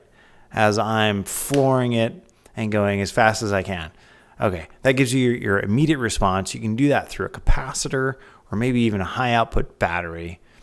And then you're going to have a period of time where you've got a very low energy demand because you've come up to speed, or you're slowing down. You beat the Porsche. Okay, great job. Like, yeah. And now you're going back to the start of the start line. Like, and so you can regenerate your capacitor or your high output battery from your hydrogen fuel cell. So I think there's methods that you can do to still use hydrogen as the overarching energy source and still get those really impressive power outputs that you want in a really responsive vehicle that Tesla's really become well known for, as far as like their Plaid editions and things like that. I mean, those are really impressive numbers. I mean, any way you look at it. Yeah. You try to get that out of a gas engine I mean, you're looking at supercar performance levels that cost millions of dollars. Or you can spend $125K and get a plaid version of a Tesla and get the same performance. Holy cow. I mean, that's really impressive. That's really kind of scary in a sense that it makes that hyper car performance available to so many more people. But there it is. Don't get it wet. Don't get it wet. Look, what happened in Florida after the recent hurricane, a bunch of freaking houses started catching on fire because of all the Teslas that were flooded and the batteries. The Teslas or the Powerwalls? Both will catch on fire and light your shit up. Mm-hmm. So if you get a Tesla, be sure to just park it in a shed lined with asbestos that's detached from the home. That's going to be a big sidebar conversation for insurances too. What's exciting to me is the sodium batteries. Have you heard anything about those? Yes. Because I did one for AI News on it. Yeah? Yeah. I'm excited about that technology because even though it's not as power dense as a lithium ion kind of, it's not using any of those crazy chemicals like cobalt or nickel, or even lithium.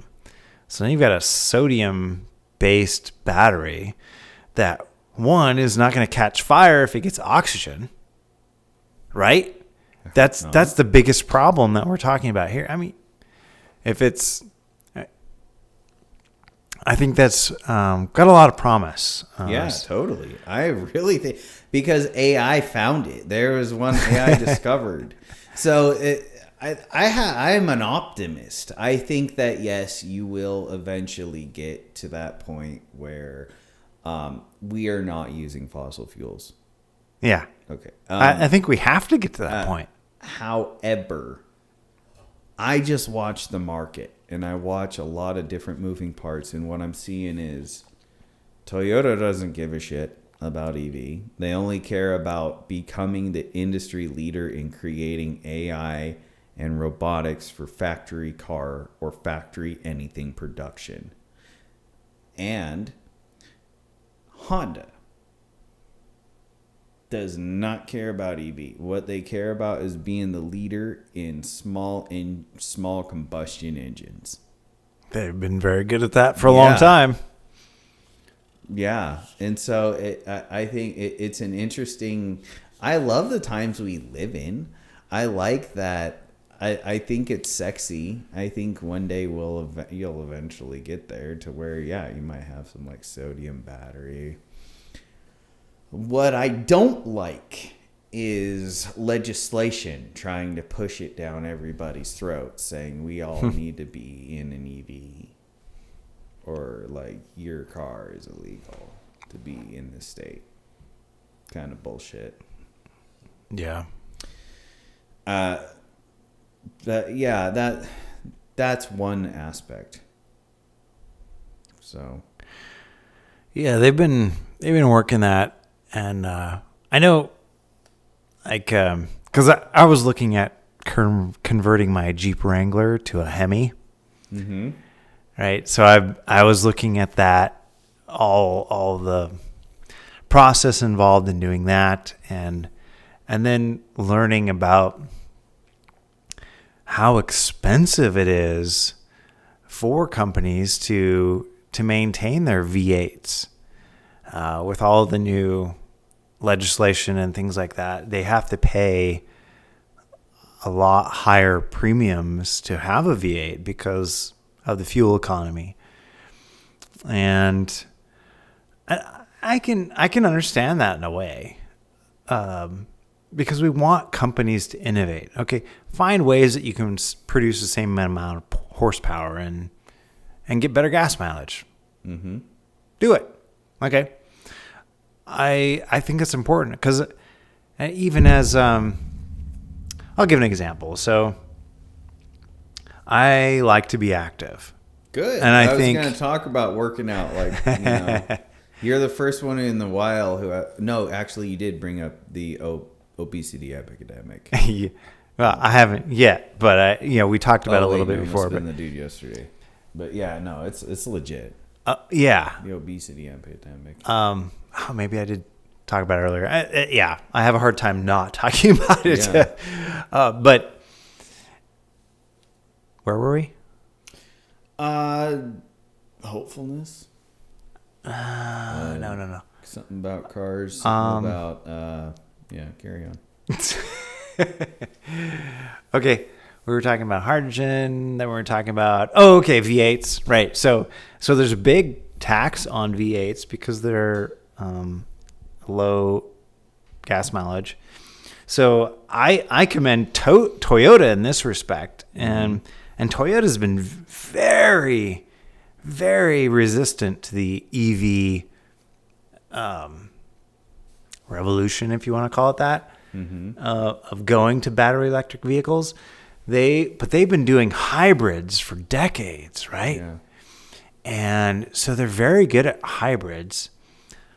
And I'm really looking forward. I really love what Toyota's doing as far as their prime vehicles that they have, like the RAV4 Prime is something like 42 miles of all electric range. And then the gas engine kicks on. And you keep going, right? So it's a seamless transition for the consumer. And yet, if you're just making short trips around town, you come home and you plug it in your garage, and it recharges the battery. Like my wife, she drives, 7 miles to work one way.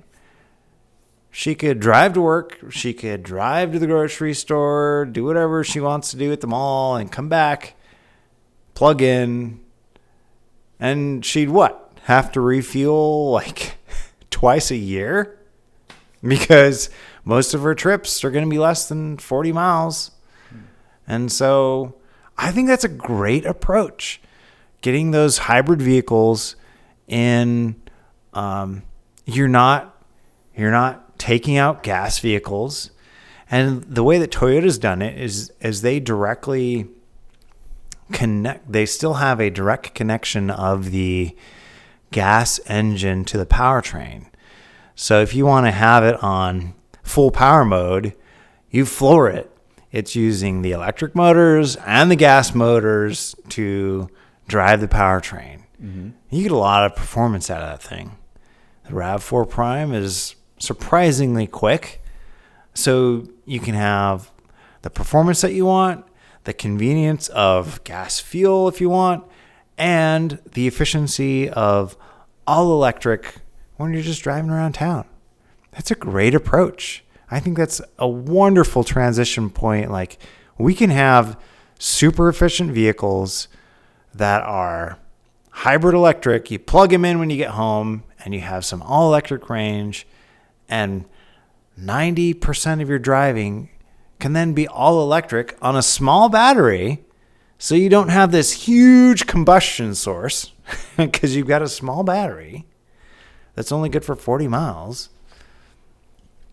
And yet that's good for 90% of your situations driving around town.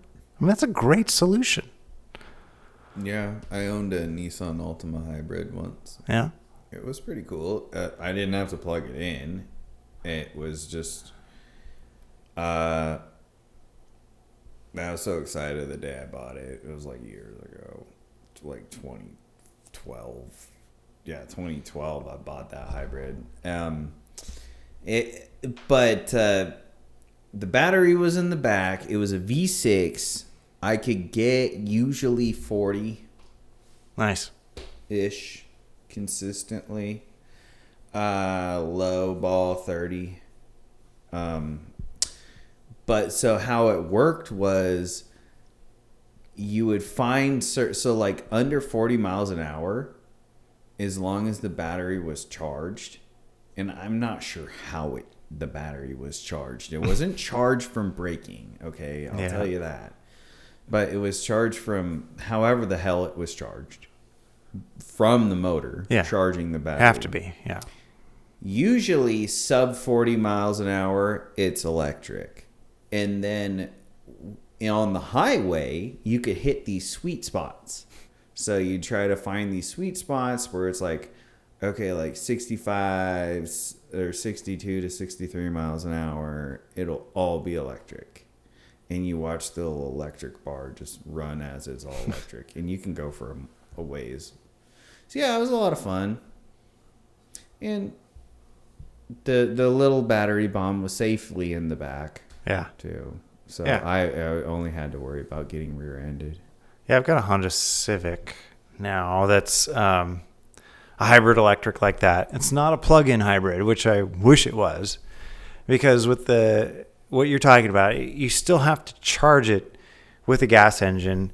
It does have regenerative braking, which I think is really important. I'd be surprised if your Altima didn't have that, because that's one of the huge benefits of how you can maintain a pretty high mile per gallon average in town is with regenerative braking. Mm-hmm. So I'd be really surprised if your Altima didn't have that, or maybe it was just working in the background. Probably did. Yeah. I just didn't know what it, Yeah, yeah. And that's okay. It definitely helps smooth out the in-town driving because you're braking a lot, stopping at a stoplight or whatever. And if you can regen some of that power and then use it to get going again with the electric motors when you're starting off from a light, that really helps with the energy loss that you're just completely wasting in a gas-only engine, right? That you don't get any of that energy back. It's all going out in friction and heat. It's a total waste, right? But if you have that regenerative braking piece, one, it saves your brakes, so you don't have to replace your brakes hardly ever, unless you're doing sport driving, and then it really charges back your battery during that period of time. So I think that's a really important thing. But I think even better are those plug-in hybrids where you can plug it in at home, or you can attach it to your solar array at home and get back those 40 miles of range, which is what most of us do in a day, just going to work and coming back. And so that all becomes regenerative energy that's not wasted in gas and even friction from braking. You can regenerate that when you're braking.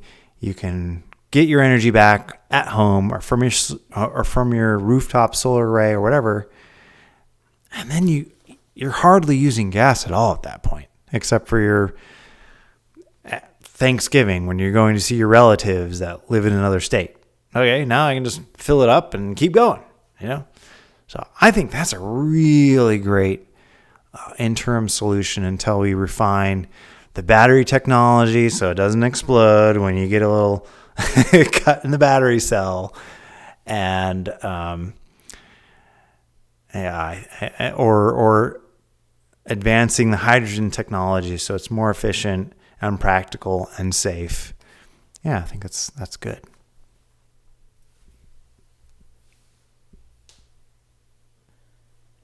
Okay, so talk about books that you've been interested. What books do you want the audience to know about or read? Oh man, just I would say the biggest thing is just keep reading. Yeah. So what interests you? And for me, I've got a level of ADD, and that probably makes me a good Apache pilot, right? So I can do a lot of things all at the same time, and I like it. So there's a book called The ADD Advantage, and talks about why ADD can really be useful, at the situations where it can be useful. Mm-hmm. It's not something we should really suppress. Mm-mm. It's something we need to control, not suppress.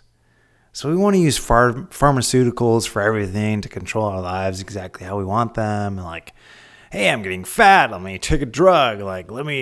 Hey, I can't focus. Let me take a drug. That's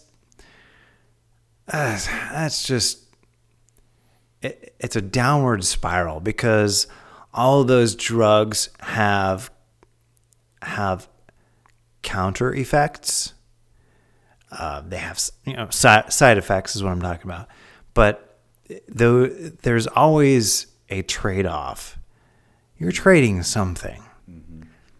right? So why not look at what the source is? What's driving your sense of unease? If you're overweight and you know it, okay, what's causing you to be overweight? Let's look at how you're eating. Are you exercising regularly? Are you being consistent with your sleep patterns? You can look at a lot of things that, I guess just taking a fat pill that's supposed to help me, it's not going to fix my sleeping pattern. It's not going to help me get exercise, which is going to help all kinds of bodily systems become more healthy. And the pill's not going to even give me the social fulfillment that going to the gym with a partner would have. Like, mm-hmm. There's a lot of things that you can get to that are so much better than just taking a pharmaceutical. And so I think it's really important to ask the question why. So you talked about books, right? I went off on a tangent, but for me, I need to stay engaged in something.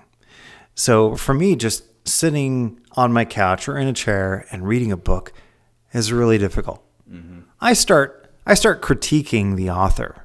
Mm-hmm. Like, that was a really poor way to structure that paragraph. Or, geez, he could have gotten to the point in one sentence instead of 8. Mm-hmm. Like, what a waste of time. Or another thing, like, actually, the point that he made there was based on a fallacy. Mm-hmm. And so his point really isn't valid. And so now I'm having this debate in my mind of like, whether I should continue reading this fucking thing. Yeah. This is like a waste of my time. Motherfucker. So it's like, and then I'm like, well, screw this. I'm doing something else. And then I don't get the benefit of reading the rest of the book, which may still have some valid points. So for me, listening works a lot better. Mm-hmm.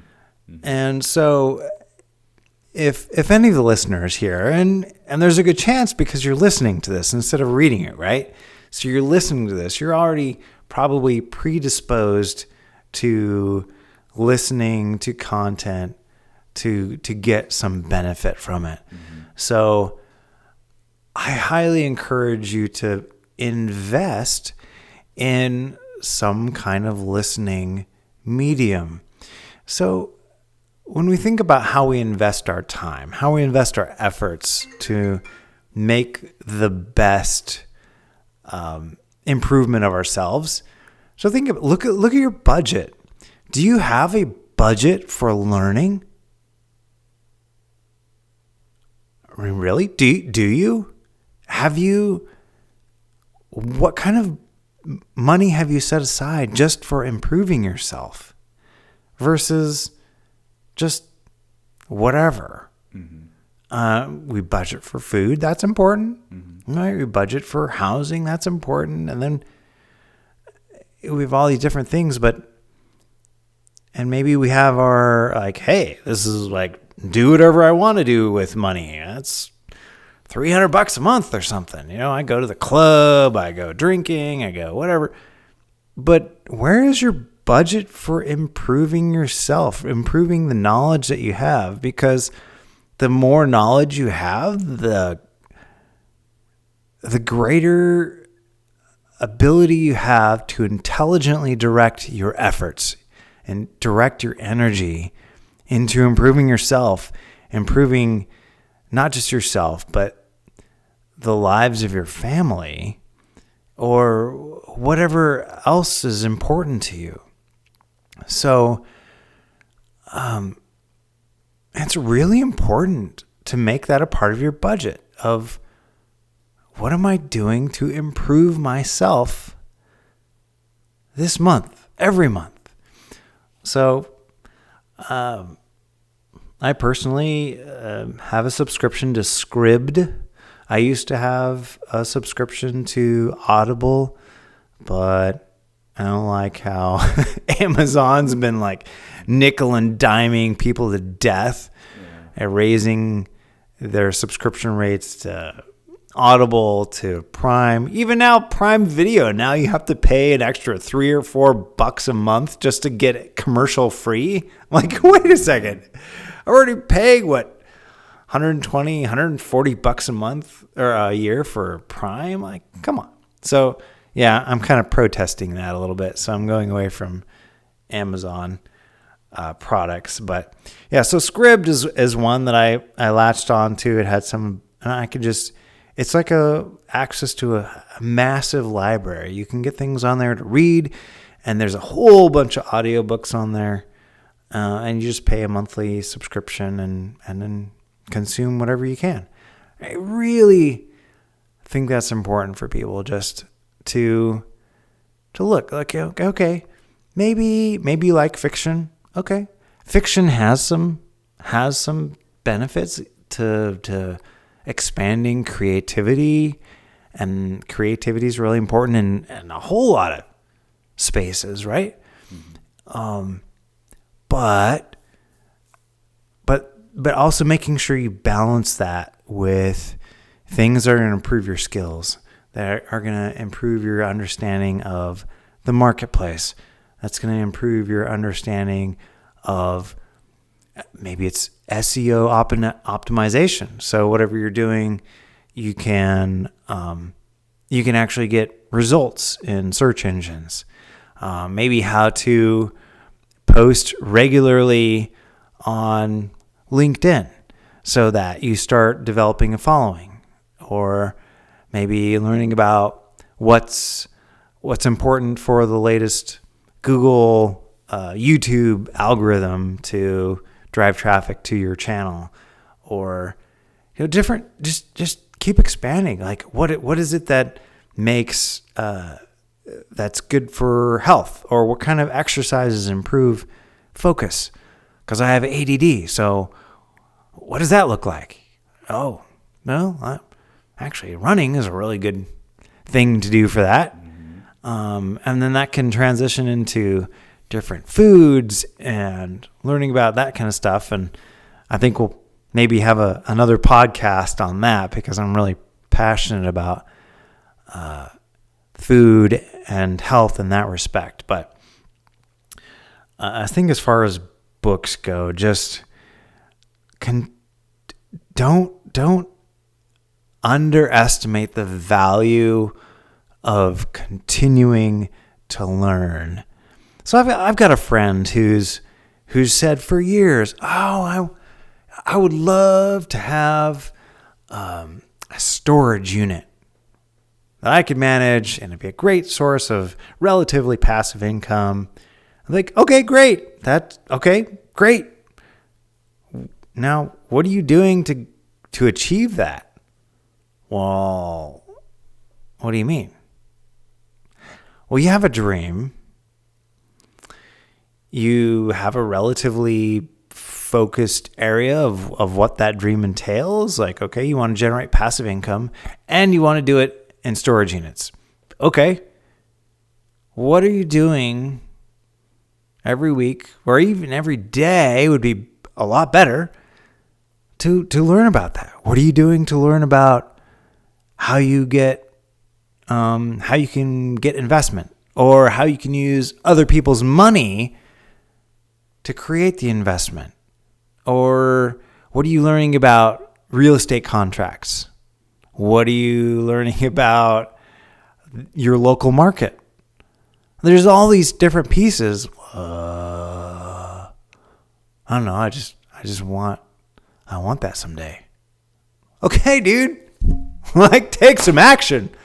Dude, like, shut the video game off and just get on the YouTube or get on the podcast or whatever you need. Like, start doing some searches and get off your ass and learn some stuff consistently. Do it every day.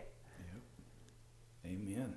I mean, and that's the thing. I was like, I think one of your recent podcast guests was talking about going door to door. Yeah. Right? Yeah. So, how strange is that these days? Going door to door. Oh my God. Like, what are you doing? Somebody could pull a gun on you or something. Like, well, they're probably not. And if they do, you just walk away. Right? But going there and actually like doing a face-to-face interaction, like taking action is so important. And, so much of the recent generation is just, is kind of lost. And like, well, what if they hurt my feelings? Come on, dude. You gotta accept that door in the face. It's gonna happen. Dude, if you can't take a door in the face, you do not get out of this business. You gotta be able to take that hit, man. You gotta, like, every encounter you do with somebody is a new social experiment. Yeah. And dude, I failed. I had a dude last week call me a fucking asshole. He said, you really come off as an asshole. I'm like, oh, thank you so much. And I kind of felt good about it. I was like, I've been to a lot of little networking events. I wasn't even wearing my fucking hat either. I was just normal. Yeah. I was a fucking asshole. Well, thank you, I guess so. But then again, like most of these civilians, like they've never been pressure tested. Like any sort of abrasive, what they think would be abrasive, comfort or sort of behavior, they're gonna like be snippy and uptight and affluent to, in a way. So, and I'm sure you've seen that, and it's a tough transition to go from, the military to the civilian world, because they just are not on the same fucking page at all. They are very selfish, and they lie like it's nothing. Like they'll lie to your face. It's almost so insulting how much they fucking lie. But yeah, I've certainly experienced that coming out of active duty and applying for jobs and them just having no idea what military experience is like and the intensity of what we have to do and just making mission happen is something that we as service members understand, but the general public may not, as far as, because I ran into like, okay, like, hey, I see you've got a lot of experience doing spreadsheets and analysis, but what experience do you have in translating market data into actionable recommendations? Like, well, I haven't done that specifically, but I've analyzed data sets and put them into recommendations for my officers and things like that, as far as field grade officer education programs. And their response is, so you have no experience. Like, they just, it's not that they're being malicious. They just don't understand that these things translate into a set of, it's a life skills of, look, yeah, I haven't done that specific, like really specific kind of task before, but I've done a whole lot of staff work that's analysis, that's understanding unusual data sets, that's bringing these things all together into a recommendation for my commander, which my boss. So these are not unusual things, but they're like, so you haven't done market analysis. You're right. I've never done that. And they're like, okay, well, thank you for your time. It's like... I know. It's sad. It's almost like, well, they didn't want to throw you a bone to begin with. They did, because what the fuck do they know about having to control an Apache helicopter? It'd be like, do you know how much analysis is involved in controlling an Apache helicopter? Yeah. And firing it and landing it and blah, blah, blah, and this and that. Probably a lot more than you guys have dealt with. Yeah, I could go off, but fuck them. Yeah, it's tough. It's a tough one when you try to be humble. And then when you're not humble, you're just a fucking asshole. Yeah. It's like, well, fuck it. I might as well just be a fucking asshole. Because at least, I don't know. Yeah. I feel you. Yeah. It's challenging. And there are certain different groups. Like in Idaho, we have a group called Mission 43. They're based out of Boise, but they do stuff up in the Coeur d'Alene area every now and then, and like they'll help you work through your resume to kind of translate some of that stuff and the skills, so that civilians can get sort of a better idea. But they'll still tend to like, but you don't have any direct experience in this, right? Well, I can't really argue with that. Like, I have a whole lot of other experience that's going to make me successful in this job, but no, I've never actually taken that specific data set and translated it into a recommendation for marketing. You're right. Like, but I'd still be really good at it. Like, okay, thank you for your time. It's like, sometimes you just can't get through to those people. No matter what you say, and that's okay. And it's probably, if you have to work that hard to convince somebody like that, you probably don't want to work there, because you're going to spend the rest of your job or the rest of your time there to like trying to relate that stuff to them. And I don't know, you might get lucky, but I haven't so far. I wouldn't be surprised if they didn't know what the hell they're looking for. Yeah. They're probably like looking for, they're very binary. Like, is what you say equal? Yeah. Like, yes or no. And they don't give a fuck, which is crazy. Yeah, they have other options. Like, okay. But as far as like, yeah, just don't give up on improving yourself. Like, understand that. So if you have military experience and it's hard getting people to believe like what you've been through and what you're capable of, that's okay. Like, just keep moving on. Like, think about what you want to accomplish, and then think specifically about the steps that it takes to get there. It's not impossible, but you got to lay out the steps. You gotta lay out short-term goals, long-term goals, and that's something that I do for people on the side. I have another LLC called Strength in Balance LLC, and that's something that I use for doing personal coaching for people on a very part-time basis, basically on request, because I'm working on CIAA primarily. Because I really want that to work. I think we can reach a lot of people with that and really make that a benefit for a lot of people.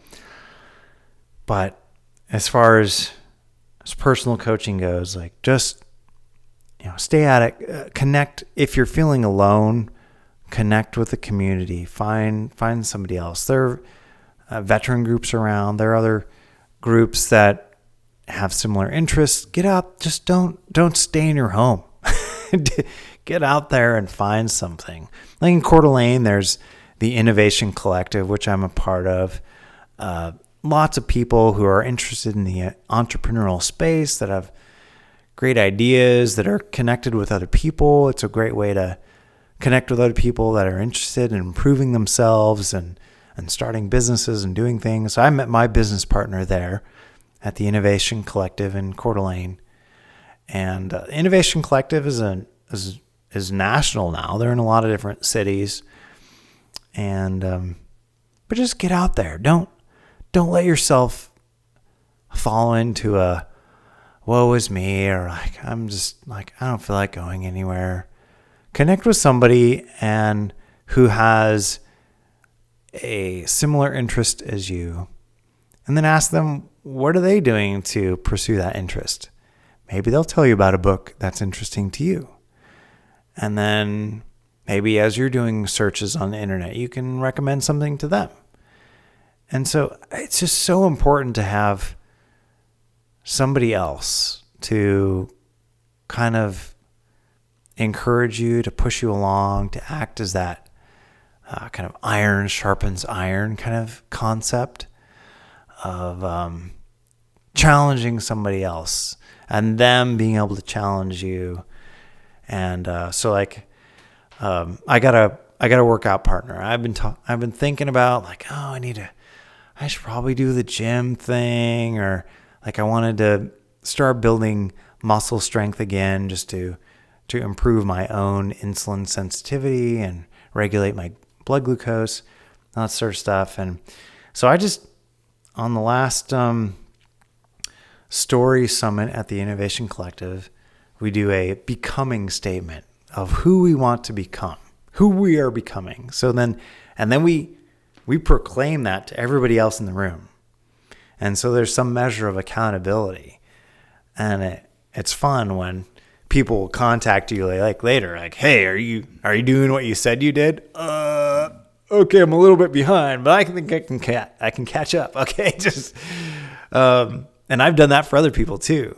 Like I'll put it in my calendar and be like, hey, call this dude. He wanted to have 2,000 of his products sold by this month. And I'll put it in my calendar and I'll call him. And he was super appreciative of that. I was like, hey, yep, I'm behind, but thanks for kicking me in the butt. Like, okay, I'm going to go after it again. And just having that kind of community, whatever it is, maybe it's maybe you like to build bicycles or e-bikes, or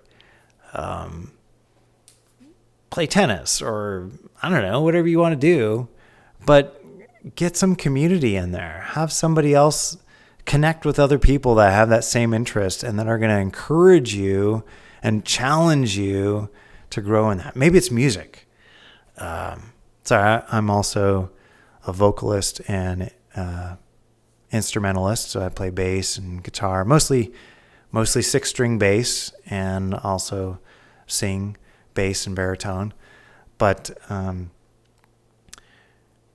like I can sometimes the challenge there is like, I've committed to play with this group once a week, and so now I need to practice the music once a day for 20 minutes a day or something.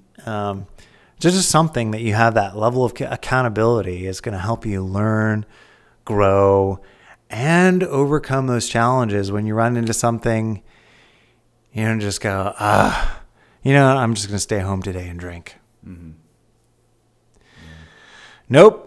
That guy is going to be waiting for me at the gym, and I need to get my bed over there. So I'm actually not going to drink as much tonight, so I can actually get up and be there on time and lift the weights and, ask him how he's doing. He's going to ask me how I'm doing. And then we can have that real conversation and help each other grow. And that's critical. So that's a long answer to your, what book do you recommend? But there you go. The ones that are going to help you grow and what you're interested in. And I think just a little bit to add on to that is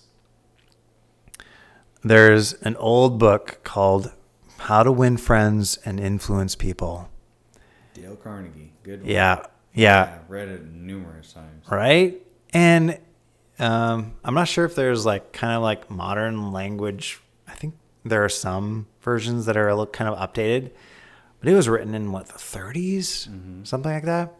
So some of the language and the examples are a little old, but man, does that book connect with what it means to find common ground with people.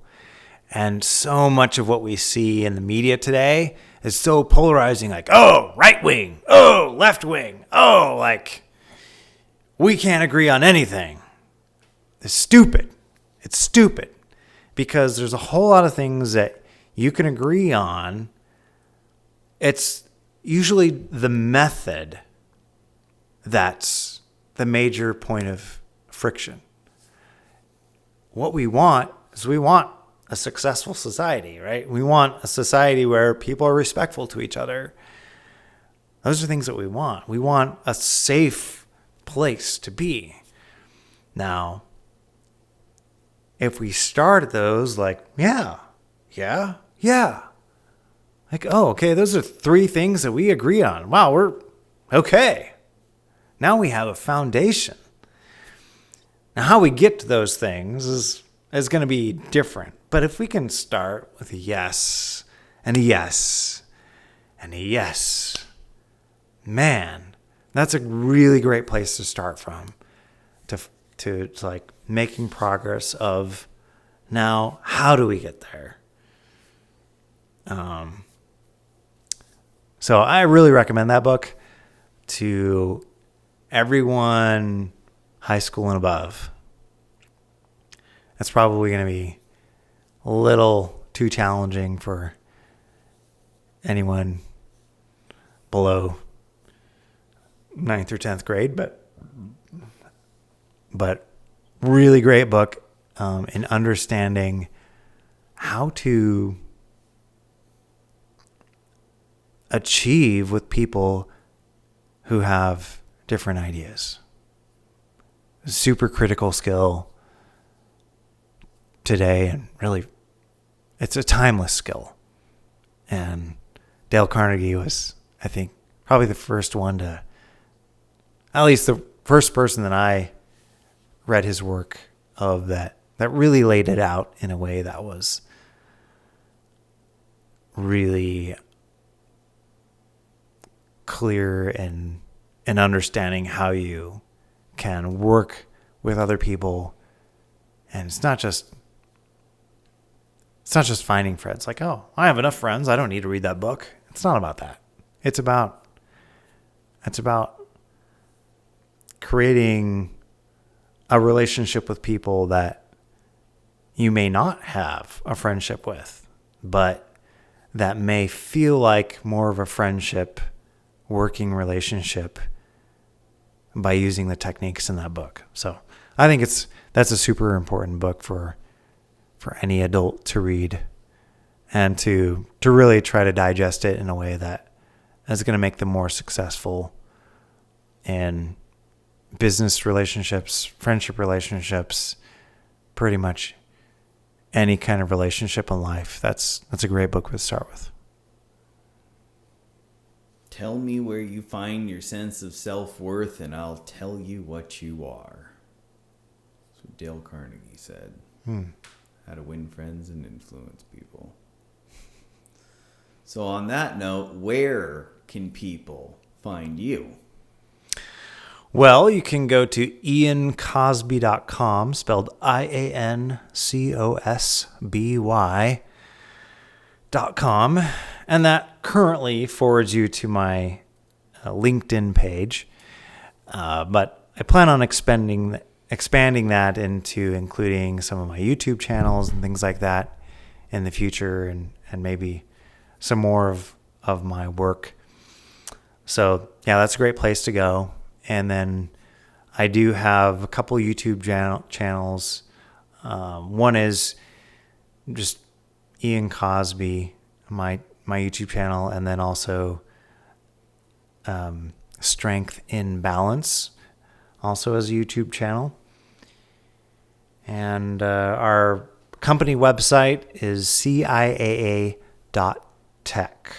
ciaa.tech. And that's our webpage for the Consumer Information Accountability Advocates, which we're really looking forward to growing exponentially this year.